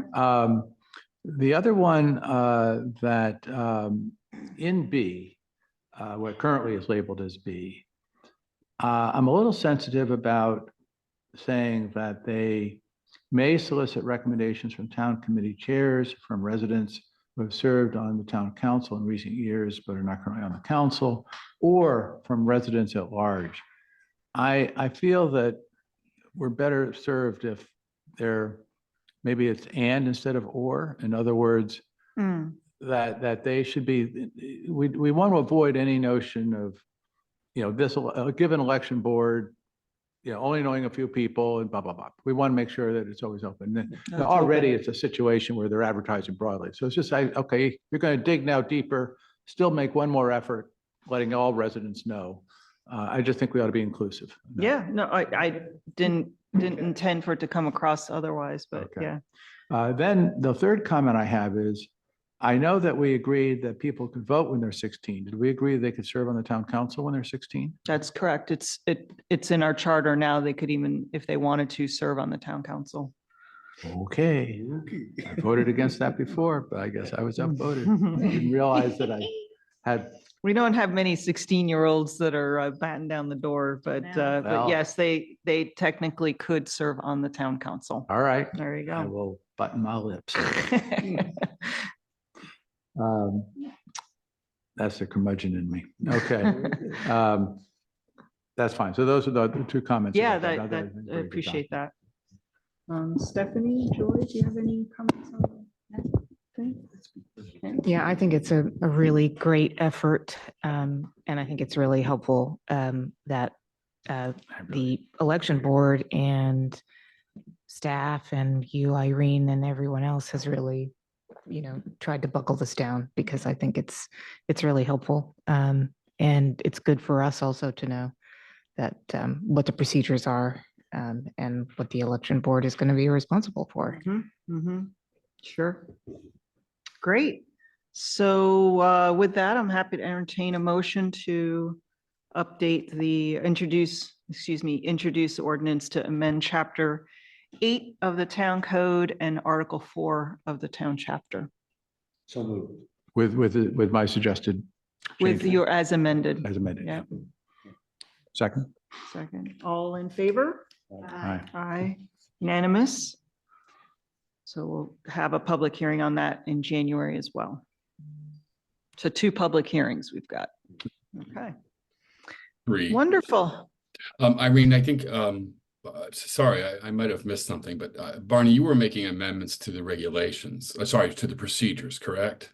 That's right. Yeah. Are they mirrored in anywhere, in any way in either the town code, the code or the charter? No. No, they're not. So It's just the SOP document. Yeah, that is it's, correct. So, we so were for only tonight, voting about, today, right now, we were only voting about introducing, or we haven't yet accepted the procedures. So that's where So- you're, Yes. Yes. okay. so it would be, But the SOP, does that have to go to public hearing also? No. No. no, so council is asked to do 2 things tonight: adopt the procedures and introduce the regulations. I including got the it. But it's all ordinance being and- rolled in. So there's essentially 2 separate motions. We're Right, putting it so in one motion. Apologies. I was only trying to introduce the ordinances for the ordinance Gotcha. Okay. Now. I'm and clear. then go to the Fair enough. So procedures. no amendments to the ordinances are required. That's a correct. clean approval. Got it. Okay. Correct. Apologies. So the- the The ordinance. SOP document, go ahead, Irene. We all set, Todd, on the, and Ron on the, okay. I So just- now, Yes, adopting the town election procedures as amended yes, by Barney. correct. I'd like to entertain a motion for that. So moved. Second, All in favor? all in favor? Aye. Aye. Unanimous, thank you. Very good, thanks. Thank you. Ron, thank you for all Thank your you, work Ron. and all that. My pleasure. So next up is, indeed, and you were perfect timing. It's like you must have known. Had the spot, or you saw us across the street and thought, I think I'm up. Thank you for preparing what I felt was actually a very readable document. At first, I was a little bit scared when I saw its length, all the different chapters and all of that. Yeah, I thought it was easy read. So go ahead, Rich. I don't want to steal your thunder. I just want everybody to be aware, this is kind of the first shot at trying to clear up our code from the both land use and long range planning. You started on this 2 years ago, right, Deedon? 2 years, yeah. And it just got delayed, and so this. But it's now complete, and we're ready to clean up this particular portion. There's another document that the land use committee is working on, which is going to try to update the regulations about the property in the town to bring it pretty close to where it needs to be if the county goes to a multifamily rezoning of the R60 lots. With the exception that we're not going to deal with properties like townhouses. We're going to clean it up, everything except that, because that gets very complicated, and we're not going to. So this is kind of a, this will be the one, and then there's going to be another two that you get that'll help to clean up the code and bring it up to date. But this first one brings it, all of those chapters up to date. Do you want to add anything, Dean? Do you want to? Well, yeah, I mean, this is really just code cleanup. Yeah. I'm sorry, is anybody listening on the screen at this point? Todd is. Just. Oh, no, there are others on the line. So, Dean, it might be best if you go to the microphone. Thank you. Do I have to hit any buttons? It's on. Okay. Yeah. So this document is just really cleaning up chapter 1. And then there's a part of chapter 4 where the county code chapters are referenced, and those titles in that part are also incorrect. It's just that nothing had been done since 1988. So needless to say, chapters have been dropped, new chapters have been added, chapters have been renamed. And then there was that inconsistency in whether we're opting in or opting out that was pointed out when a court case came up some years ago. So we just need to fix this. And the other code changes that you'll be getting have to do with broadening the language used in the code to refer to properties so that it isn't just a house. You could talk about it as main building, not just house. And we add a few definitions. And then we also had noticed a few little issues, errors in the code or missing things, et cetera. So there'll be some just general code cleanup coming along with the next batch too. And then we'll get to the stormwater changes. So that's it. Anyone have any questions for me? Yeah, go ahead. I was actually just going to say thank you so much. This is a really Herculean effort and really well done. Thanks. I'll tell Lise. So I think the questions before us now is, what are the questions that folks have regarding the recommendations? And wasn't meant to discuss those questions tonight as much as consolidate or compile those and send them over to Rich, so that Rich can determine, work session in January, or is it something that can be, depending on the level of questions, something can be incorporated into a future town council meeting, whether all of this needs to be done at once, or should it be prioritized? Is it too much to take all 5 at once, for example, or 6, excuse me? So that's what I just wanted to clarify tonight. I have a thought about that last point, actually occurred to me. First of all, it is excellent work. But I do think we have to work through it thoughtfully over several sessions. Not just for our own sakes, but because we do want to make sure there are public hearings and people can respond. And we can't overwhelm. I mean, as well written as this is a lot for us, but it's overwhelming to anybody else. We were going to take this up en masse in one time. So the way I was thinking about this is that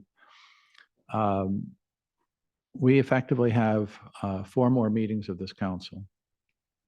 And that we think about staggering this so that some set of these issues, and I'd leave it up to Rich and you, Irene, to decide which ones you want to take up first, would be proposed in January or put on the table in January with a public hearing and vote in February. Another set that's put on the table in February and public hearing and voted on in March, and a final set that's done in March, April. that way, I think if we spread it out in those chunks, it'll be easier for us to manage. And I'm completely indifferent as to what the order is. I could obviously take 2 or 3 things that are really simple in a single month.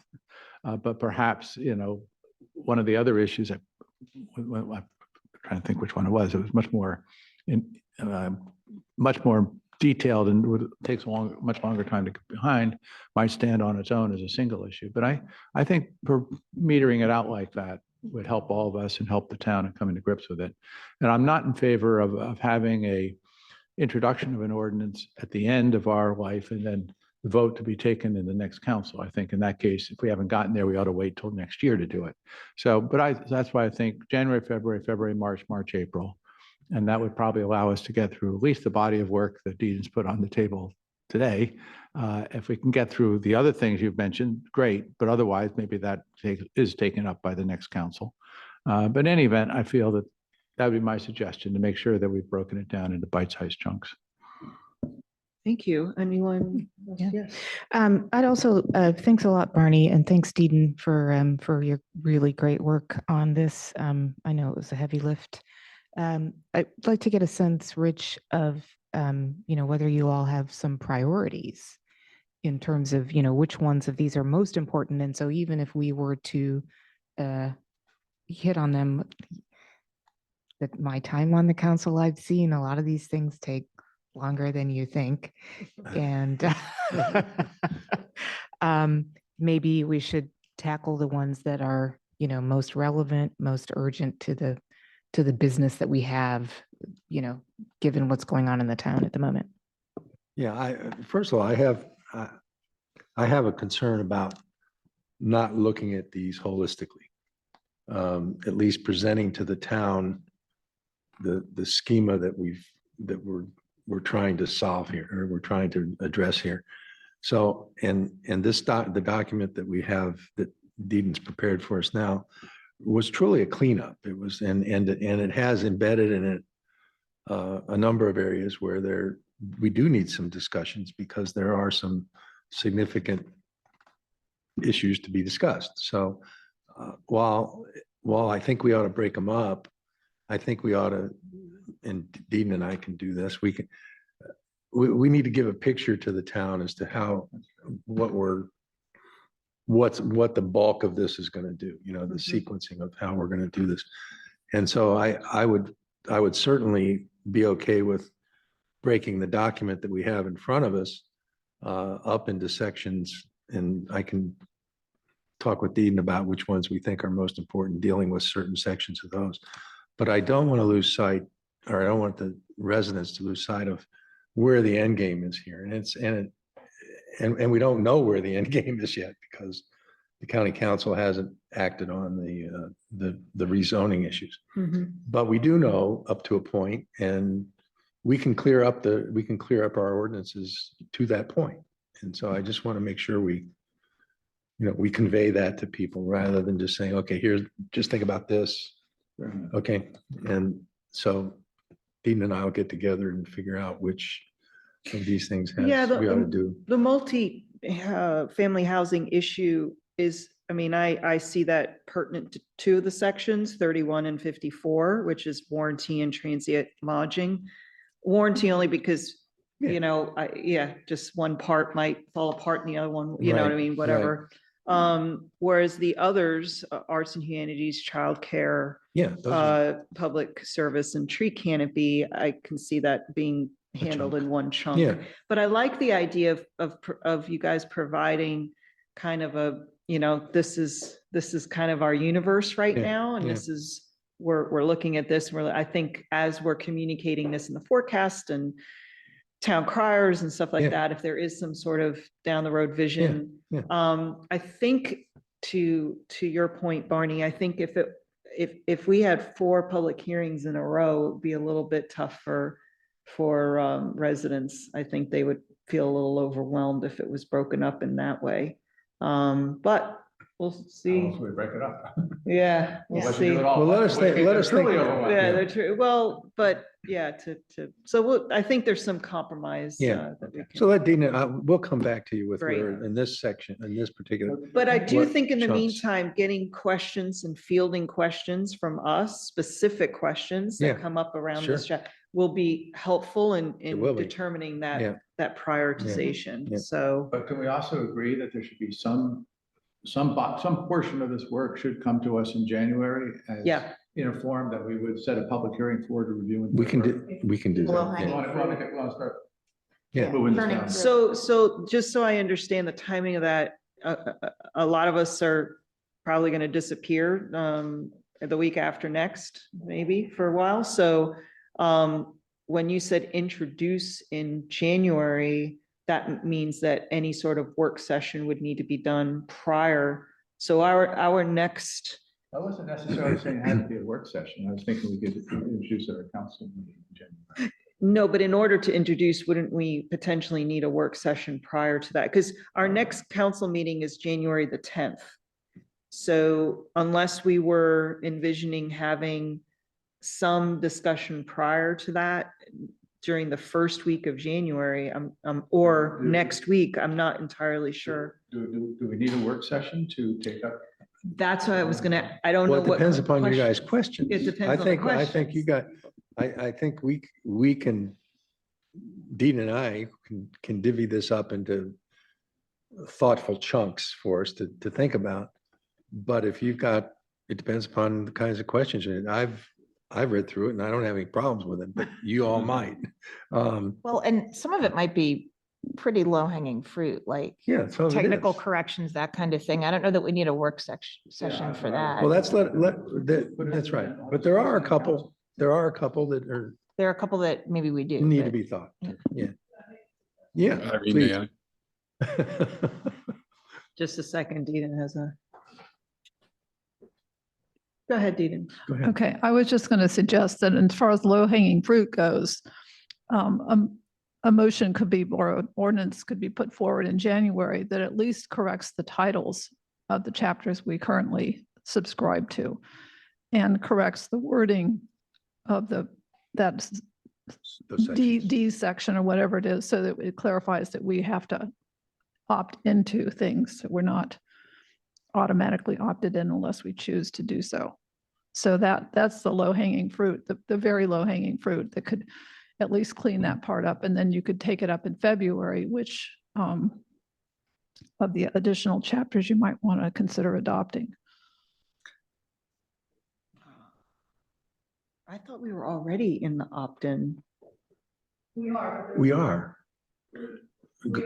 Go. Sorry. Right now, the way the intent of that section in chapter 1 is to state that the town chooses which county chapters to opt into and has to actually pass a motion saying we opt into that chapter, that we're not automatically enrolled in every new chapter and every new ordinance. But Okay. there's the wording of that, I guess it was at part D, was made it ambiguous because it seemed to state the opposite. I see. And so that just needs to be cleared up and reworded. And Ron, I'm sure, can do an excellent job on rewording that to make it consistent with the intent of the council, which is that we opt into chapters. Todd? Yeah, if I could offer a proposal here is, as Dean indicated, we haven't done any updates to this in 1988, and the county already knows that we're an opt-in municipality. So that's pretty much established by procedural practices over the last 2 decades. I wouldn't recommend piecemealing this. I would hold your work sessions, determine what you want to do, and by the end of the council year, determine what you want to introduce and then pass one ordinance related to all the modifications you want to make to this chapter. I just don't think it's efficient to do it in a piecemeal way. I don't think there are any major issues that will arise with the way we're doing business, since we've done it since 1988 the same way. And so I wouldn't introduce ordinances, enforce excessive meetings and hold public hearings in the preceding me. It's just, it's confusing, and we'd have multiple iterations and multiple modifications to make to our chapter one. I would give your comments back to the LUC, determine obviously the low hanging fruit that can be addressed without a work session, hold work sessions on those issues that you feel that need to be discussed more comprehensively, determine what changes you want to make, introduce an ordinance to make those changes, hold a public hearing, and adopt it. I just want to be, I want, there are things that the committee was recommending that do need kind of that do need the council's, yeah, we want to go that way, or no, we don't want to go that way. Yeah, And, I was suggesting, Rich, they hold the work sessions you need to hold on those kinds of things in the next few months, and then you introduce one ordinance to implement all changes that the council wishes to make before the end of the current council year. Yeah, I mean, I guess I'm kind of agreeing with Todd, but I think we can take it and think about those issues that we need to discuss. Yeah. And then at the end of it, we have a full ordinance ready to be introduced. Yeah, but that's what I was suggesting. Exactly, Rich. And so we may have one or two work sessions to deal with those things that we need to really make decisions about. And then at the end of that, we would have completed the work on that ordinance and then submit the ordinance and go forward. Yeah, I would, I don't think we need, is that what you're trying to say? It depends on the question. That's exactly what I'm trying to say. Yeah. Exactly. Yeah. Okay. What do you think, Eden? Do you think? Yeah, I think that makes sense. And I think that a lot of this, some of these chapters, if we decide to opt into it, childcare, transient housing, et cetera, those are pretty simple and easy to explain in a sentence or two to the public. The one that I think the only chapter that I remember that's really sort of problematic in terms of should we, shouldn't we, is the home warranty chapter. Is the what? The home warranty chapter. That's the trickiest one. And it's because, it's tricky because it's both because state, county, and they the conflict. municipalities are involved. Okay, I guess. We were hoping that the county was going to fix things so that it still applied, the state and the county rules could apply at the same time, but they haven't done that. So it's, there are pros and cons on each side, and Ron has made statements on each side. And I think that's the really tricky chapter. Yeah, that's really The others don't seem to me to be particularly. I think the other ones are kind of Pretty straightforward. They're pretty straightforward. But that one, I think he could probably hold 2 work sessions. In fact, it may only require one. Yeah, okay. In my opinion, it may really only require one. Well, perhaps I'm just speaking from having read through it quickly once, all right? And it is still a lot of material. And I am just very sensitive to residents not feeling they've been steamrolled in any way. And I grant everything you're saying about there's a lot of cleanup that we should, make sense to have a coherent whole. I think that's a very good point you've made, Rich. But I don't want residents feeling, oh my God, you took this up in a couple of work sessions, which by definition did not involve the residents. We're just talking among ourselves. And then you went ahead and, with a massive ordinance that none of us can possibly get our arms around in a single month. So I'm willing to leave it open in terms of, I can read it more carefully and see whether my concerns stay with me or whether not. But even if the council decides to go the route that Todd is recommending, I think there needs to be some steady communication to residents on an ongoing basis about the different things we're taking up and allowing them to have a chance to comment. Because I do not want a situation where we get to an ordinance that, is pages and pages and pages. And as often happens, we don't have a lot of people at that particular public hearing. We pass it and then someone, oh my God, how that? So I think if we go that route, there has to be that steady communication with residents and solicitation of comments. How do you feel about this? How do you feel about this? If we don't get any responses, so be it. But people have to have that awareness. And maybe that goes partly to your point, Rich, at the outset of explaining the whole thing. Maybe it's a special standalone town crier or part, or Yep. something in the forecast Sure. that lays out the whole thing and asks for people to involve. But I just want to make sure that residents feel that with this number of changes and opting into the county code, that nobody's going to come back at us and say that they didn't have the chance to comment. Right. I do want to make clear, most of this stuff in the thing that we've got here are really cleanups. I mean, they're cleanups and Yeah. conforming. Yeah, there were only 5 chapters, I think, that we Right, were there's only- suggesting and the town might want to opt into. That's what I was suggesting too. Sorry if I wasn't clear, but there aren't many substantive issues really. No, that- there are not. They're mostly, I mean, there is a lot of stuff here, but it's a lot of stuff that the committee has thought about and Dean's thought about, and they've gone through chapter by chapter, verse by verse, and said, yeah, that needs to be changed because the county ordinance changed. And so we need to clarify that it's now against that ordinance versus that. And there's an awful lot of that. And that takes up probably 3/4 of the document, just Yeah. those cleanup things. And then there's Reference. there's probably 2 or 3, the one on the warranties, and then there's 2 others that we may want to have some deeper discussions about. But that, I don't know how you get around. I don't know how we do what you're asking. I just don't, I'm just, to have if we have a work session and then we have a public forum about that particular set of things, or because I don't think we want to not introduce an ordinance as a whole at the end of this and have that. I think we want to have an ordinance as a whole, one Yeah, ordinance. no, I'm listening to that point. And but to introduce that Yeah. and vote on that. But it's how we parse and discuss the chunks that we're talking about. And during that time, asking or giving a chance for residents to comment. Right. And That's that's a what lot that, well, I mean, Okay, let's first start with the questions that people have Right. about these chapters. Fair I enough. ask everyone to submit questions by the end of next week, it's fine. the latest, hopefully That sounds before good. then if possible, but if not, the end of next week. Right.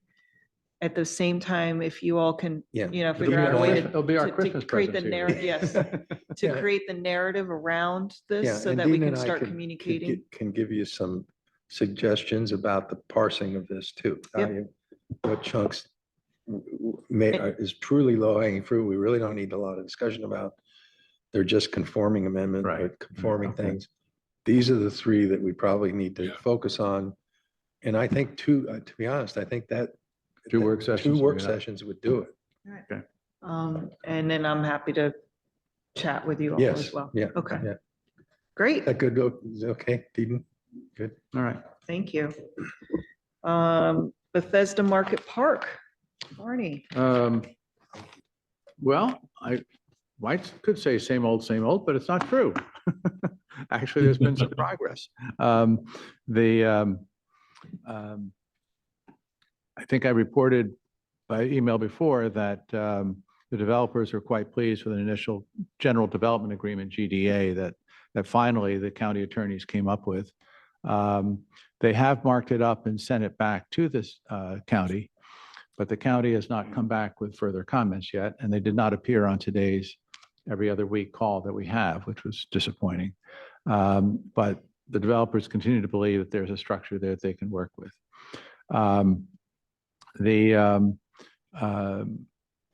Meanwhile, however, the developers last week had what both they and the Parks Department have independently stated was an excellent meeting with each other to work through remaining issues for the Parks Department to enter into an interim agreement, which will permit the restarting of the work of the landscape architect. So the Parks Department is prepared, even before the other legal agreements are finalized, the Parks Department is prepared to start funding to the developers for them to in turn pay for landscape architects and also cover some of the sunk costs that the developers have already put in. We have not yet seen that agreement, but it doesn't involve us. Note that we have not been asked for any particular contribution to this part of the process. But it's very apparent that the Parks Department's very eager, and the incoming chair head of the Parks Department, which is Mitty Figueredo herself, is very committed to these parks and really wants to see them get going. So that's good news.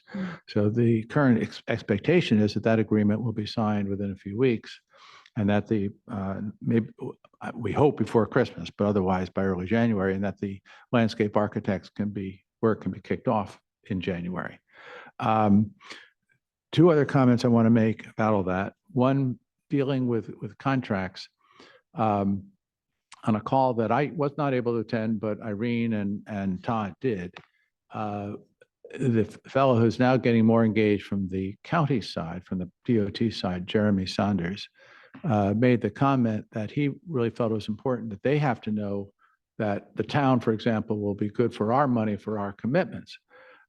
This was a really interesting comment because, in fact, we, along with the developers, have been saying all along, there's value to a master agreement, which basically says, it can be very short, but says, here we're referencing all the bilateral agreements that are going to be signed, A, B, C, C, D, D, A, whatever. We reference those, and we are all mutually committing to our responsibilities, which allows all of us to have standing in any potential court case if any one party failed to undertake their obligations and affected the other parties, even if those other parties were not participating in that particular bilateral agreement. The county has said they didn't want that. So here's Jeremy Saunders representing the county saying, wait a minute, we're concerned here that if we don't have an agreement with the town, then how do we know you're going to be good for your money? So our comment is, well, actually, we've already proposed a solution to that problem to you, which is to go back and say, let's have a mutual master agreement, which is very short, but represents the mutual commitments we're making and would give you the right to go to court if the town didn't comply with its obligations. Oh, by the way, it would give the town the right to go to court in respect to any party as well. We're all partners. It's all mutual. So I hope that we will be able to nurture that thinking, but no promises. The other thing I wanted to mention is I think, and I've discussed this a bit with Irene, if the landscape architects do kick off their work, which is great, and I mean, that's all good news. I think we're very quickly going to be in the same question we were facing when work was broken off, which is they came up with a $14 million park that had to fit within a $10 million budget. And the question is, what should be cut out? And the Parks Department is very concerned that they would be footing the excess, and therefore they actually initially stopped the process because they felt that the delta there that it opened up was so large. Very quickly, we came to a view of there was probably at least a couple of $1 million that could easily be cut that would not sacrifice amenities or any material features, but we never got further than that. There was nothing put down on paper before the developers stopped work anyway because they weren't getting money to reimburse the landscape architect. Going forward, I think it's important for us to avoid that trap of where Parks Department could be putting sort of say, we're happy to go forward, but because we don't know how we're going to cover the cost overruns, let's design a park which is only X dollars, and because we don't know where the extra money is going to come from. And so I feel that this may be one of those times where if the town is prepared to help out with additional funding, we can potentially step out and say, okay, we see that there's likely to be cost overruns. We're prepared to do, much like we did way back when the whole process started, X% up to Y dollars to demonstrate our commitment to help cover that delta. Something which would break the impasse, make clear that parties are willing to step up and make the Parks Department comfortable that we want to design the parks that we really want and reach to find that solution in terms of funding and show some leadership. Anyway, we're not there yet. I'm not proposing anything tonight, but I just want to indicate that once we get going again, that issue could well surface, and may want to kick that idea around and see if we want to do something, because I think that's the only thing I really want to avoid is a situation where the parks and their amenities are slimmed down to fit into a shoe that turns out we have a larger shoe And all we've done is unnecessarily constrained ourselves. Especially philanthropy, it hasn't even been. Yeah, they considered haven't, either. they're right. So there are a lot of things that could be done. Yeah, that's right. Anyway, the point is that at least the interim agreement is making good headway, and we hope that we will have a agreement in progress in January. Yeah, thank you. Do you have a sense of timing when they might break ground? Oh, I think of it this way, Joy. They will probably need at least till the summer, if not the fall, to complete a site plan. We know that once a site plan is submitted, it takes 4 months to be approved. The developers say that once a site plan is approved, it'll be a year for them to pull permits. And maybe that's the long side because Corso is representing they can do it a lot faster, but it's a different project and different complexity, so I wouldn't want to, but anyway, if you just string that together, let's say that they submit a site plan in September, it's approved in January of 2025, pull permits and construction close is essentially January of 2026. 2.5 years to build the major project on lot 24, which includes the 2 residential buildings as well as the parks and the enlarged market. So that gets finished in mid-2028. Only when that garage opens will they close the parking lot on lot 10 and redo that. That shouldn't take very long because you're not building anything there and you're not digging anything, but still, it's a process. So I would imagine that that part of the overall complex won't be finished till 2029. And I hope I'll be alive. So the Yeah. site plan though will include their building or buildings, correct? Yes, in So- fact, they have a lot of design work to do on their buildings. It's not just a matter of catching up in terms of park design. They've said that they've got a lot of work to do for the residential buildings and for the expansion of the farmlands market. All of that has to be in the site plan.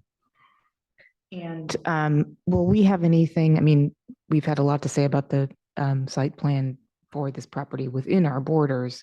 Will we have anything to contribute to say as the town of Chevy Chase about an ultimate site plan there? Or are we just considered members of the public? Well, the project is not in the town's borders at all. Right. Okay. Right. So our input in the site plan is primarily on the parks because that's where our money is going. And we will have frankly, a lot of authority on that. When it comes though to the process of reviewing the site plan, and Todd or Irene, speak up, you're in all these meetings too. But my thinking is that when we get to that point in time, we will be a player, but not a special position, notwithstanding our contribution. The planning department will look at the plan and go through their normal procedural review. I don't think we'll be having some special status, but Todd, maybe you have a different thought? No, we'll have, we're a project partner. I think we'll have enough status as any other partner does. I just don't think we have any special status.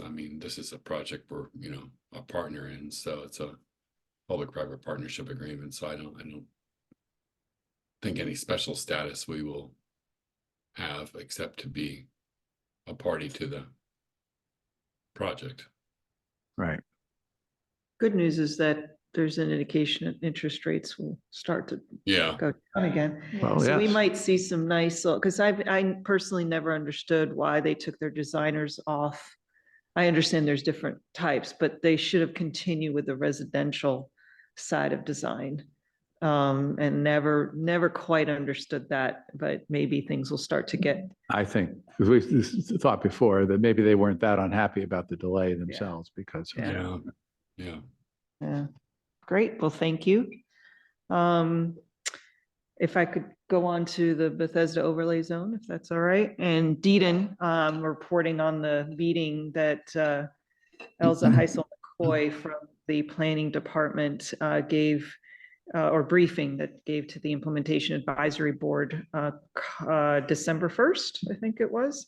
So if you recall, the initial planning department recommendation was that we've reached the soft cap of the Bethesda overlay zone, something that had been negotiated 7 years ago, 7 years ago. And given the 2 million or so square feet available, the planning department came back and said, let's just eliminate the hard cap altogether, because there's a bunch of tools now in place at the planning department, and everything is good, and we don't want to necessarily stifle potential economic development in downtown Bethesda. Of course, the town and other interested community groups and residents testified in front of the planning board to essentially say that for various reasons, the elimination of the cap should be reconsidered. The planning board, in terms of ELSA, came back and said, okay, well, we have reconsidered, and we are not going to necessarily proceed in that fashion with that particular recommendation. What we'd like to do instead, and please correct me where I'm wrong, Deedon, is from February through June of next year, we're going to hold a series of public sessions about the Bethesda overlay zone, like the who, what, where, when, why, and how, with the public, in order to try and frame the question being, what is the minor master plan amendment that would be proposed by the planning department? During July of 24, there'll be a scope of work to the planning board. And in October, there'll be a public hearing around what this minor master plan amendment would be under consideration by the planning board. After that's done, then there would be a proposed ZTA. So this process has become more elongated, a heck of a lot more opportunity for public input. And that is the thing. And personally, if I can, our letter was clear. We were not looking for, just stop altogether. But there needs to be some careful consideration and thought. That we need some answers around what is exactly happening with park development, which was a secondary presentation made to the IAC, and other factors, in terms of traffic studies. That might be why we're seeing a little bit more, I'd like to think, why a little more interest in the widening of Bradley Road as we approach Wisconsin, because that was something that we also brought up. School things still, that the enrollment that still needs to be looked at, but certainly a lot more thoughtful than what the original recommendation was. So Deedon, did I misrepresent or forget anything? Okay. Yeah. So that's that. And the last item, for tonight is the anti-Semitism, anti-hate resources, which Stephanie, thank you so much, has taken on for us here. You're up. Great. Well, thank you. What I just passed out to you all, I will send electronically as well, but I just wanted to have it in front of you while I made this brief presentation. You all might remember that a few meetings ago, or it might have been a work session, we had talked about the Community Relations Committee maybe undertaking to help the town fulfill the obligation that it agreed to when we passed the anti-Semitism resolution, or agreed to sign on to it earlier this year, to provide some additional resources and content around the burgeoning problem of anti-Semitism in our area. The Community Relations Committee politely declined.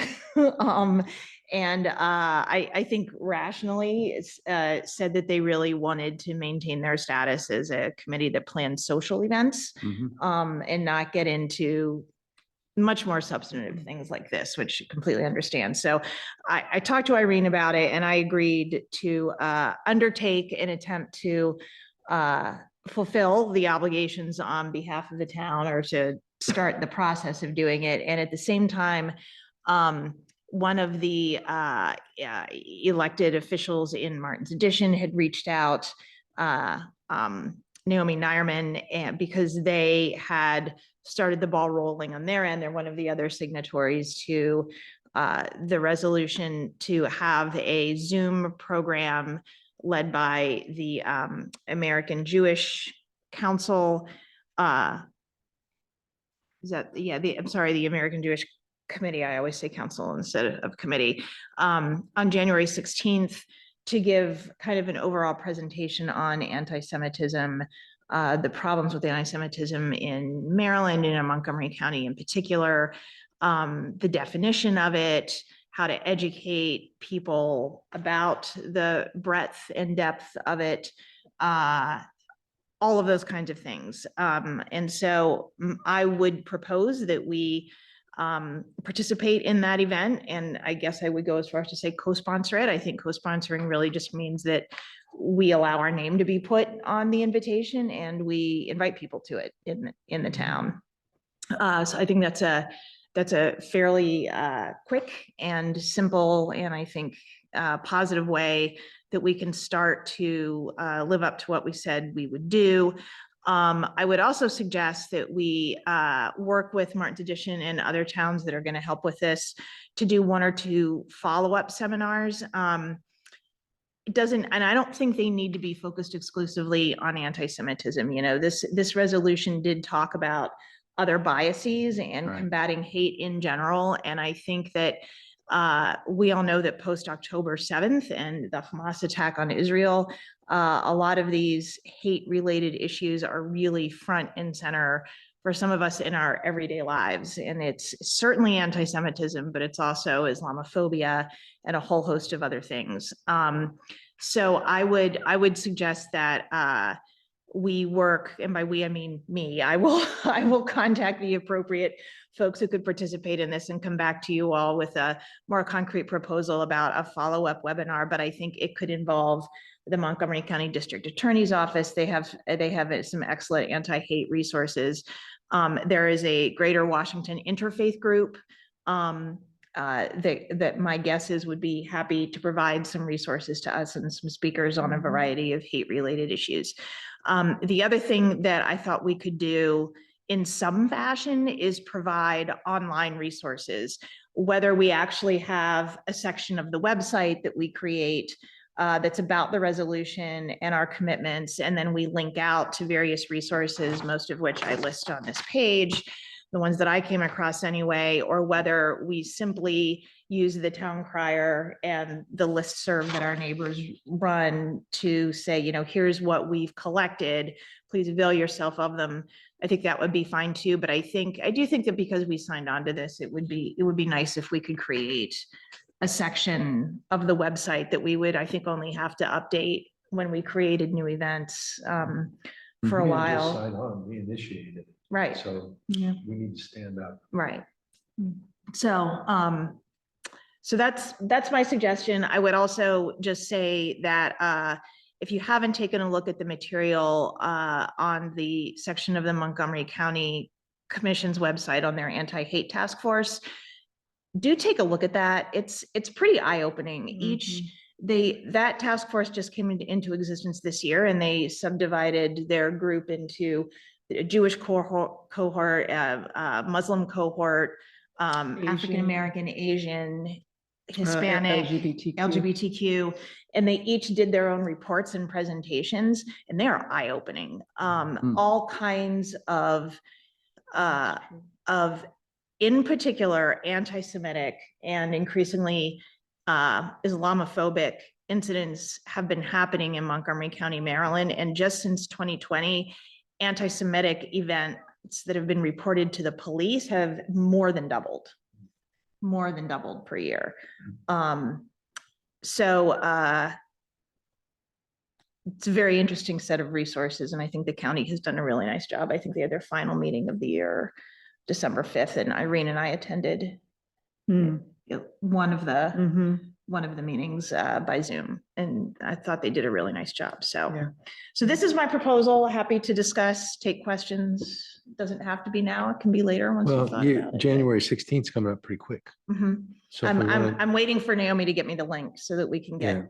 And I would hope we would all support the town co-sponsoring or doing whatever it is, we need to get our name on that to do it and to get it out to the residents that, you know, that's available and it's going to be on January 16th. No, I think it's great. Thank you very much for picking up on this. We've been so busy. We haven't paid enough attention to this. So thank you for picking that up and working with it.